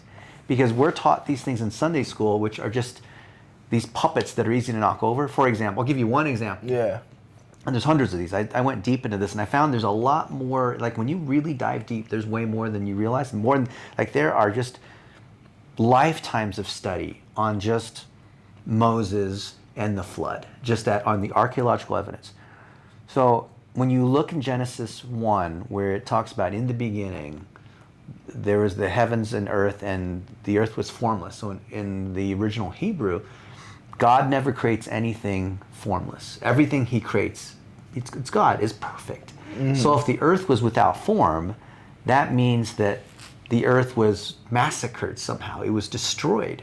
And so when we look at the fall of Lucifer, what happened, so this is called the gap theory. And this is what most Christians believe now, which is that in the timeless past, there were man-like, humanoid-ish like creatures, like Lucifer, because Lucifer and a third of like Lucifer thought he and Jesus were competing, so God cast him down with a third of the angels, and so there's this huge fight, and that's what scorched the earth, and those were the demons there. And it was after that God created man, even though there were like caveman-like, and that's why you see in the historical record dinosaurs and man-like sorts of creatures. But man didn't start until Adam and Eve. Yeah. And I thought, oh, that's crazy. So yes, the earth really can be billions of years old, right? And modern man, Homo sapiens, wasn't around with dinosaurs. There were other men-like creatures. And I was like, oh, that's interesting. Then I read a book called The Genesis Question that was written by 3 Harvard physicists, not by, people that just study the Bible all day long. And they explained, narrating it from the Bible line by line, and then narrating it from the physics standpoint on how everything lined up with what we now understand in the last 10 years about science and about the Big Bang and about primordial soup and about how this stuff, when you electrocute it, can eventually turn into organic mass that turns into bacteria that turns into these other things. And wow, this is fascinating. But none of this stuff was there. And now they do studies, or they found in Greenland, up at the tops of the mountains, they find these mammoths that were encased in ice that they've just recently discovered. And they've dug them out, and they find tropical moss on the teeth of these mammoths that are at the top of the mountains. Well, how'd that happen? Potentially there could have been a global flood. And then we look at the historical record and we see, right now we're global warming, but we see that there's a pattern of warming and cooling and warming and cooling. Yeah. So maybe that kind of stuff was possible. So I also reserve the right to change my opinion, but I'm definitely of the mindset kind of like you. Like I'm willing to look at what either side has to say and then make my own decision. Yeah. But when there's more facts over here, like I want to make the best decision based on the current best available information. Yeah. And from that too, there's so much like room for potential gray space. Yeah. It's like, this is my own view on it. I could spend all my time trying to figure this out, or I could choose what I know will benefit me right now and put myself in a position where I have a lot more time to look into this down the line. You could spend 24/7 just studying one part of the Bible, and you'd never even get there because the amount of research there is just, you cannot even follow it. I have a friend of mine, because I ran into this thing where I was studying, there's just one point in my life where I just ditched class and all I did was study the Bible. That's right? I would wake up in the morning, I would pray. Was this too? This was when I was 21. I was at the London School of Economics. And the reason I could do it at the LSE was that your entire grade was the final exam. So you could piss off the whole year if you wanted to, right? It wasn't like you turn in this thing every week and there's a, whatever, midterm. Like, there's none of that. Like, honestly, that's technically, I feel like, how it should be. It should be, because you actually have to, now you take a quiz every couple of weeks and you just sort of like study the night before and then you forget everything. It's like binge and purge. It's really not healthy for you, okay? Yeah. And I really like the European system, which is a whole nother thing I don't want to get into. Yeah. But anyway, I knew, like, I was good at taking tests and whatnot. I had a near perfect SAT. I think I missed like 2 questions, get a 15. Yeah. So I knew awesome. I could beat these sorts of tests by just cramming the last week or two. Yeah. So I spent a year, and I would wake up in the morning. I had a great routine. I wish I could go back to it. I would wake up at like 7, and I would pray. I had a guitar in my dorm room, and I'd pull out these songbooks, and I would sing these praise songs. It was sort of like dorky, so it was just me. Yeah. Right? And then I would read the Bible for a bit. Then I'd go down to the cafeteria. I was in the Bankside House in London, which is, at that point, the world's largest dormitory in Europe. In London, it happened to be. And I'd eat some breakfast. Then I'd come back up, and I would listen to some tapes by Byron McDonald, who was my favorite pastor from Rolling Hills Covenant Church in California. And I would think about that. And I'd read the Bible some more. Then I'd go down and have lunch. Then I'd come back up and I'd read the Bible some more. Maybe I'd go outside and like jog for a couple miles. I'd come back, I'd read the Bible, and then I'd go down and play pool for an hour or two. I'd go to sleep and then repeat that process. And that's what I did for a year. Wow. And I learned so much. And to your point, I felt, it was great because I was learning so much and I was trying to memorize my favorite verses. I never wanted anyone to be able to ask me, hey, do you know what Romans 8:28 says, right? Or Hebrews 1, or what happened, can you name all 66 books in the Bible? I just didn't want to feel like, oh, I'm an idiot. Like I don't even know these basic sorts of things, right? But then, so I felt pretty good because I have a decent memory, so I could memorize these verses. But then I came to this very depressing realization that no matter how much I studied, I would never be able to get to that point where I felt just like beyond the shadow of the doubt, like no matter how much faith I have. There's a quote in the Bible where this man, his son is sick, and he wants Jesus to heal his son. and he says, Lord, I believe, help my unbelief. And I think that's one of the most powerful verses in the Bible. I think it's in Mark, because it's saying if you have this tiny little faith, you don't even have to be this great. You just, all you have to do is be able to ask, and then God will give you the rest of that. And I thought, well, that's kind of good, but it's also depressing because I'll never know enough to be able to 100% answer anybody about whatever it is. Like, there's just no way I can. And the more I study, the more I realize I don't know, because every one thing I learn opens up 8 other questions. And then a friend of mine said, here's the way I view religion. He said, imagine we are in like this hot air balloon or something, okay? And we're trying to throw hooks up into heaven. And so I'll be a Christian, so I throw a hook up there, but then, maybe it's the Allah is like, which is also the word for God. Maybe the Muslim version's more correct. So I'm gonna take that and try to hook that thing up and have another string that I'm holding. And I got 2 strings I'm holding on to. Now, you know what, I'll be a Jew too, so I'll like try to hook that one up. Now I got, so I'm gonna have every one of these religions, and now I've got all these strings around my hot air balloon kind of hooked up into the clouds. So whichever one is the right one, maybe it turns out that Judaism is the correct one, and then all of us, we missed on the other. But as long as one of the things holds, then I'm okay, right? Yep. So, like the rational person to me says, well, why don't I just sort of go to the buffet and do everything, right? Yeah. But then I realized, wait a minute, they're not actually all the same. So the Mormons and the Jehovah's Witnesses and the the Pentecostals and the Roman Catholics, like, you could technically say it's kind of the same because it's the Bible and the Jesus and whatnot. But then, have you heard of like supersessionism? No, I haven't. So this is how you really piss off people. So if you're a Christian, you go to a Jew and say, you know what, I believe in the Torah, the Old Testament. Yeah. But you guys miss Jesus, right? The New Testament, right? Which is the whole Bible. You have the Old Testament, but you miss this other part. That'll piss them off, right? Saying, you're like mostly right, but you miss Jesus. Yeah. And then if you're a Christian, the way to get pissed off is a Muslim comes to you and says, you know what, we believe in the Old Testament and the New Testament, but you missed Muhammad and the Quran, right? Like, they're treating the Muslims are treating us like we're treating the Jews, right? Yeah. And then like the Mormons will come along, and they'll say, we believe in the Bible, but you missed the Book of Mormon. And Joseph Smith and all that. And Joseph Smith is even better than Jesus. And they won't say that directly, but they believe that Joseph Smith is better. Right? And it's the same kind of thing. So when the Mormons come knock on my door, I'll say, you know what, I really love the Book of Mormon. You guys are so amazing. But I'm not ready for the expansion pack, right? I'm just on like the basic console, the core module right now. That's funny.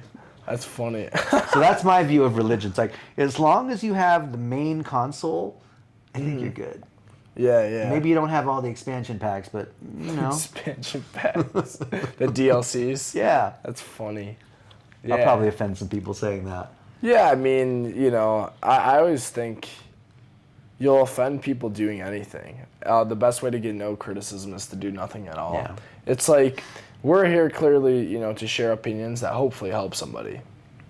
And unfortunately, when you go to try to help somebody, there's no way for people to have the full context of our lives, and our intent. So it just, it happens, is my point. It's crazy too.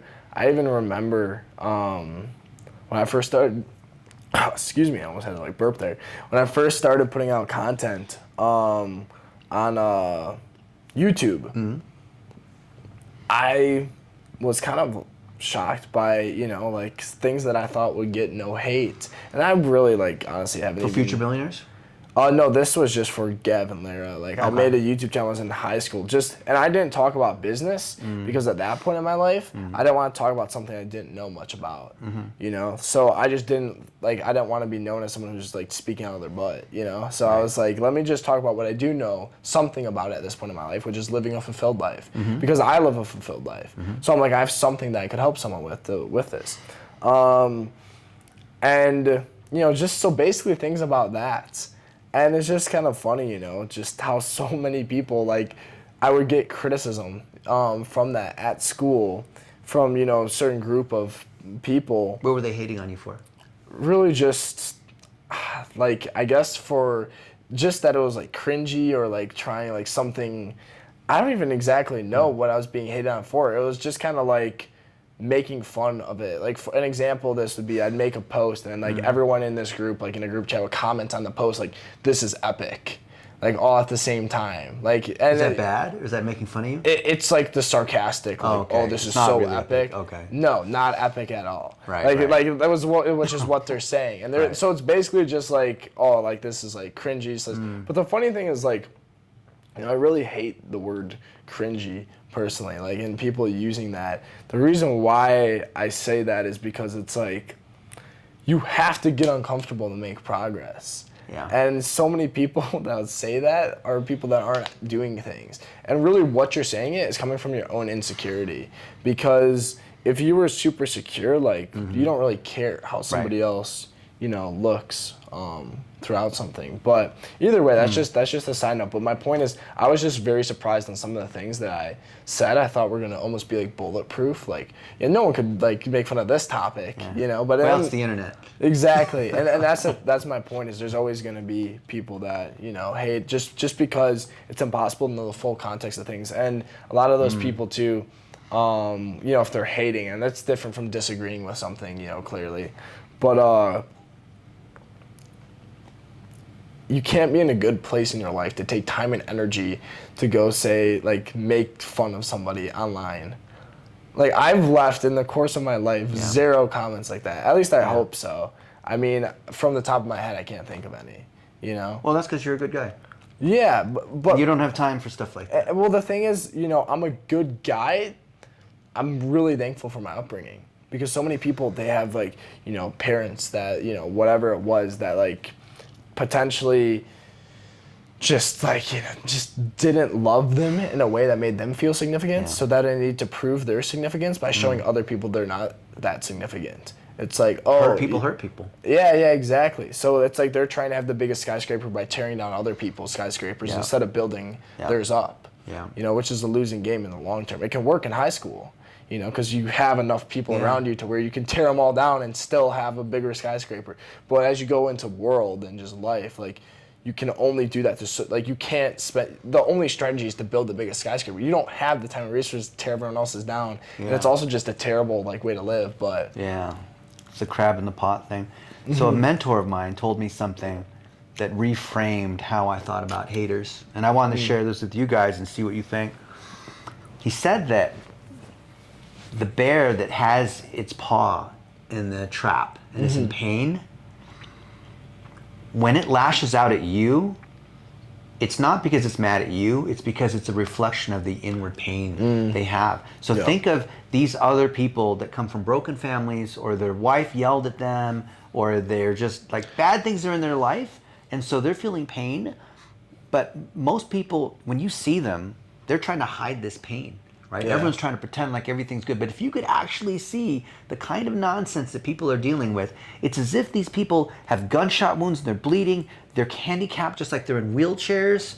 And if you understood that these people were in such pain, like these wounded bears, you would have more empathy for them to realize it wasn't because they hated you or attacking you, but so when you see people being mean to you or showing anger to you, look through that anger and see pain on the other side. And then you can care for them.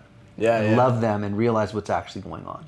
Yeah, exactly. That's the thing that I always like felt bad for people who would leave comments like that or things of the sort, because I'm like, what I'm doing is I'm taking time and energy to get uncomfortable and forward my own development and progress, and getting uncomfortable with putting myself out there, etc. What someone else is doing is they're taking their time and energy to try to basically make themselves feel better by tearing somebody else down. They have nothing better to do. And that's the sad part of it, is it comes from if you really go back to why somebody does that, they don't believe that they're capable of doing something super great, right? Because otherwise they'd be doing that and they'd be putting time and energy towards that. So but what they do believe they're capable of is being good enough in their environment that if they remind other people that they aren't that significant, that they'll be significant enough to be relevant in their own mind and to the people around them. So don't be a Tanya Harding, be a Nancy Kerrigan. I'm not gonna lie, I don't know either of them. So a few Olympics ago, this girl. Oh, So Nancy Kerrigan was one who was going to win the gold medal, but Nancy Kerrigan, she was jealous. So or Tanya Harding was jealous. Yeah. So her husband went and whacked, Jeez. Nancy Kerrigan in the knees. But I think Nancy Kerrigan still won the gold or whatever it was. Yeah, It was yeah, a I super remember jealous hearing thing to that. do. To try to beat up the other person who you think is going to win the gold. Yeah, because and yeah, like you said, you have to have empathy and understand those people are in pain, and it's just like, it's kind of funny. I just got lucky. I got lucky that I was born, and of course, I say lucky. White privilege. Yeah, well, I mean, there's an aspect of that, right? And there's certain things I agree and disagree with about that, but I got lucky in the sense of I just had an upbringing where my parents. They weren't perfect. No one's perfect. I had to unlearn plenty of things too, but they just did a really good job of like showing me love. You're really fortunate. Exactly, and that's why I want to also help other people, because it's like if you're not shown love, that doesn't mean that you can't have love at all. Which, but a lot of people think that because that's their belief, that's instilled from a child. Yeah. But it's like, if you just think about it from a logical standpoint, which is honestly like kind of funny because like that's not the way to approach problems like this, But if you think about it and you remove from a logical standpoint, it's like, okay, if somebody has this with these inputs, and somebody else was given X inputs, then they can probably still achieve the result that they want without having to have the initial inputs. It's like how do you just overcompensate for those new inputs in your life? It's much harder though, because then you have to take huge initiative to compensate. It is. Yeah, it is harder, yet possible, which most people don't think it is. That's the thing. That's why people literally kill themselves. It's because they don't think it's possible. Yeah. Or they think it's so hard that they wouldn't be able to do it. Which again, back to it's not possible.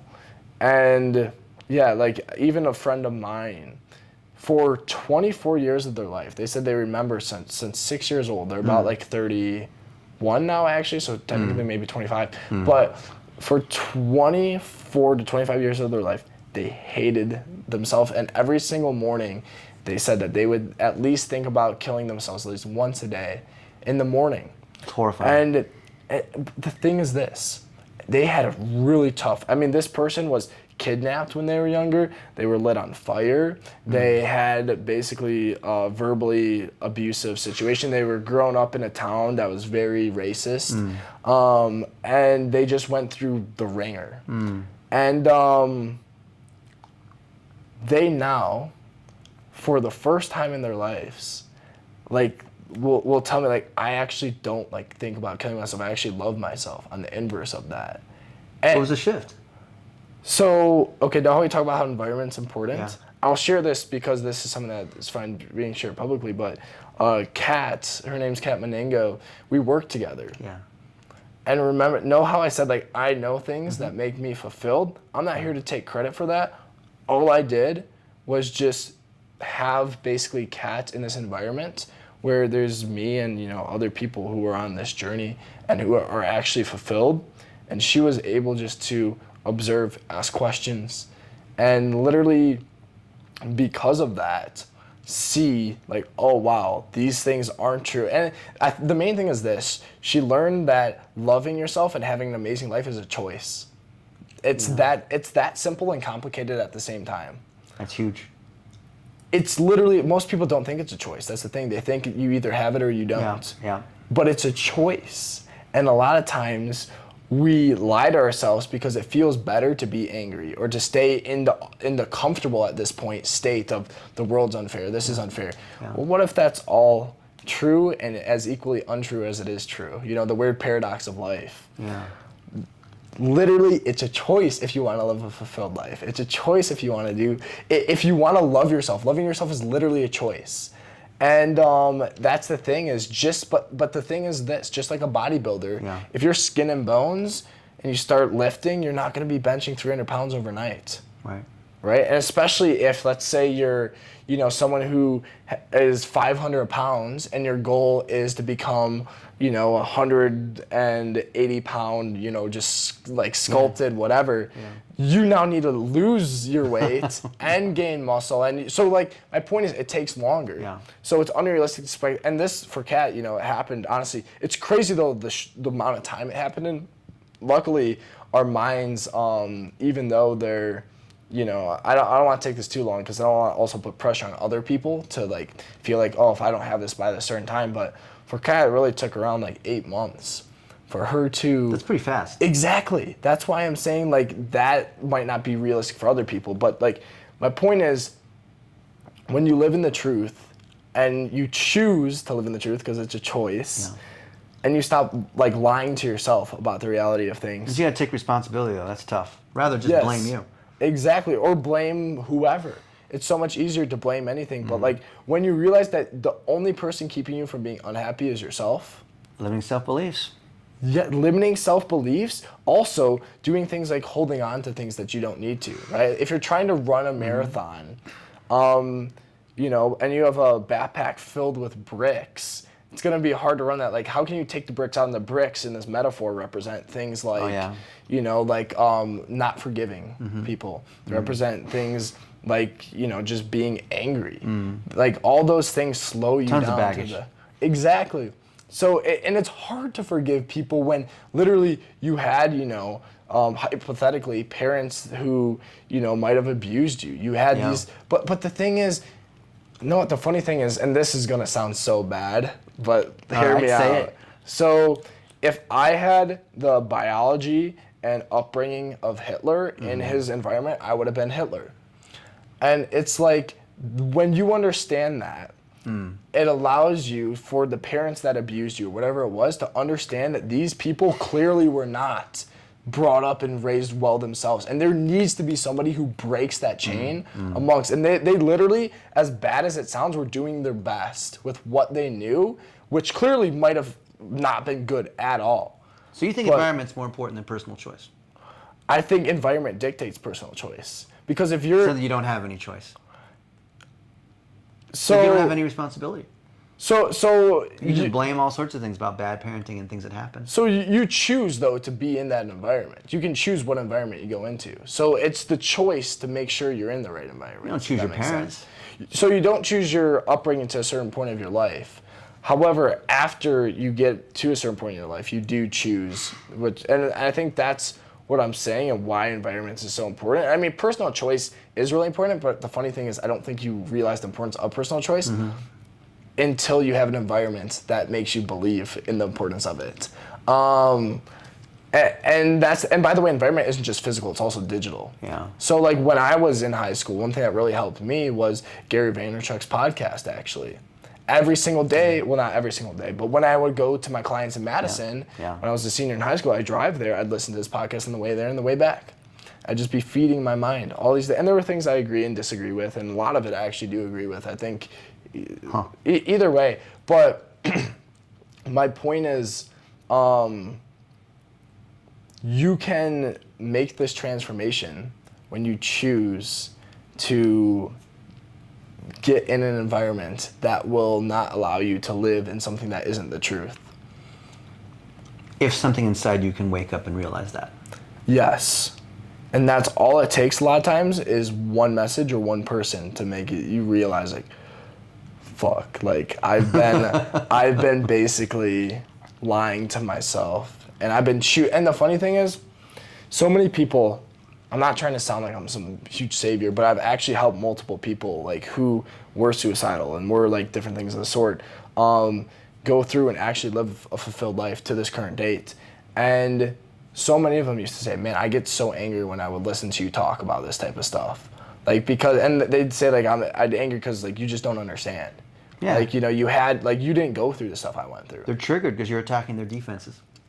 And from like, how the fuck do you know? It's basically their thought process. Like, you don't understand though. Like, I was literally lit on fire. Yeah. I was literally kidnapped. I was abused. I was, you know, like all these different things. It's like, you didn't go through any of that, and I didn't. And that still means that the truth is still the truth, though. And I know That this took truth guts, can though, help you. to get in their face about that. It, On something they're not ready, perhaps. Yes, but there's no other way really to go. I mean, there's other ways, of course, but like for me, what I found is I would much rather. This is how I feel about sales too, which is kind of funny. But I would much rather blow the deal if you genuinely believe in something for somebody on your end, than to sit back and just be like, well, like I explained it logically and this person just didn't understand it. Like I would much rather blow a friendship, really being like, no, like. You're saying this isn't a choice. I'm telling you right now, it is. Tough and love. you're lying to yourself. Because it's like, I would... It's the loving thing to them, actually. Exactly. And it's also the loving thing to yourself. Yeah. As long as you're approaching it with respect. And, you want to first understand before you do. I'd never approach this right off the gate. Like, I always look to understand and, like, basically have people lower their guards a bit before something like this is kind of talked about. You're the Trojan horse. Exactly. Actually, though, the Trojan horse, like, and that's the funny thing is that's why I think at scale with my why, how I actually see that being executed is being a Trojan horse at scale. But Hang on a second. Let's see if this is still recording. Yeah, no worries at all. I think it might not be. Oh, it is still. No way. Is it recording? It is recording. Wow. Yeah. I can't believe the camera hasn't pooped out yet. Yeah. I mean, we could wrap things. I know we've been talking for I will go a long couple more time, minutes, but- yeah. And we'll continue tomorrow. I don't want to. I want to have lots of different environments for lots of different fresh perspectives. Not just like sitting on a couch musing late at night at 2 a.m. or whatever it is. Yeah. This is what you get behind the scenes. And at first I thought, what a pompous thing to do, to have the camera on yourself. Or like Gary Vaynerchuk has this guy D-Rock that follows him around. How vain, right? Vaynerchuk to do something like that. And then I realized, wait a minute, the most successful entrepreneurs I know are doing this, not because they're following Gary Vaynerchuk, but because this is how you capture these moments. And if you want to help other people, you have to have the humble transparency to show people who you really are instead of just those perfect moments. And until you're willing to do that as an entrepreneur, you're not giving the people that follow you permission to do the same thing there. True. And I see thousands of entrepreneurs that they have a worthwhile message and they're just, for various reasons, maybe they don't like how they sound, or public speaking is scary for them, or they think the people that have the camera on them are douchebags or whatnot. They actually are limiting themselves, just like you were saying, and they're limiting, they're not realizing their maximum potential, and there's a lot of people that need to hear their message and their story, but it's a selfish thing to do to not share that story. Because you could say, well, all these other people are saying the same story, so why should I share the story? But the story coming from you is different. It's going to resonate with a different audience. So we are living our why. Gavin and I, we are practicing what we preach by literally turning the camera on. And it doesn't mean everything that we say is going to be published. A VA will probably come in using Descript, and we can go through Descript and we can search for particular words and pull out those phrases. Because in 10 years from now, we're going to wish, if we didn't record this, like, remember that time when we talked about it, and then we won't have it. Yeah, that's a good point. Think about all the great conversations you've had in your life that have vanished after that, besides from you and the person or people you've had this with.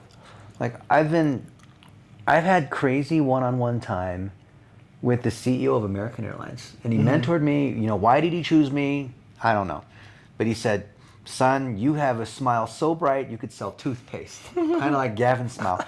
And I was going to take all the advantages I got. So he taught me all about, like, when he was the Postmaster General, before he was at American Airlines. Can you imagine, like, being in charge of a couple 100,000 employees and deciding when the price of the stamp should go up by a penny? Just like crazy, all those trucks that go around. And I asked him questions like, how many planes do you buy? And how does American compete against United and Delta? And what happens when there's a strike? And what's it like being with the President of the United States and negotiating in politics? And I wouldn't even know what to say with these people. And I've been in dinners with these various people. And Al Casey, one day he gave me this sheet of paper that he made for me. And it was do's and don'ts on taking your first job. Because I told him, well, where should I go? Should I go to Goldman Sachs or go to McKinsey or go to American Airlines? And of course, he told me, go to American Airlines, right? Yeah. And I said, I don't really know what to do. So he gave me this sheet of paper, and there's these do's and don'ts on what happens when you take your first job, and it's just golden advice. I took a picture of it just in case. I still have the paper from like 25, 27 years ago, something like that. Yeah. And then he died a few years later, which is sad. But the thing that really hit me was all those memories that I had with Al Casey. The only one who has them today is me. And I didn't record a single video. In fact, I didn't take a single picture of him and I. There is no proof of him and I having had all these experiences together. And so I thought, well, if I forget some of those stories, if I forget some of that wisdom, then that's lost forever, right? Isn't that crazy? Like, can you imagine, like, if you were around Jesus and he was saying certain things and you're like trying to write down all the stuff that was becoming the Bible, but you forgot exactly what he said because it was like 3 days ago, and meanwhile you were doing all this other stuff. Like, how horrible would that be? Like, Jesus said all these things and you forgot to write them down. Yeah. And of course, you know, God can sort of puppet you and like it's God breathed and that kind of, but just like imagine in your life there's things that have happened, or maybe, you know, your mom's getting old and you want to just record some of those memories for your children later, but they're in your head and you never had the chance to, or you didn't think to press the record button on your iPhone. Now, that's part of why I'm doing this. Who knows? Maybe I'll have some crazy Alzheimer's, and in 10 years from now, I won't remember anything, right? Mm-hmm. And I love having stuff like this because at least this is your legacy. Yeah, it really is true. The only thing that differentiates you from anyone else is really your brand. And your brand is built by your reputation from how someone works with you, it's what you share.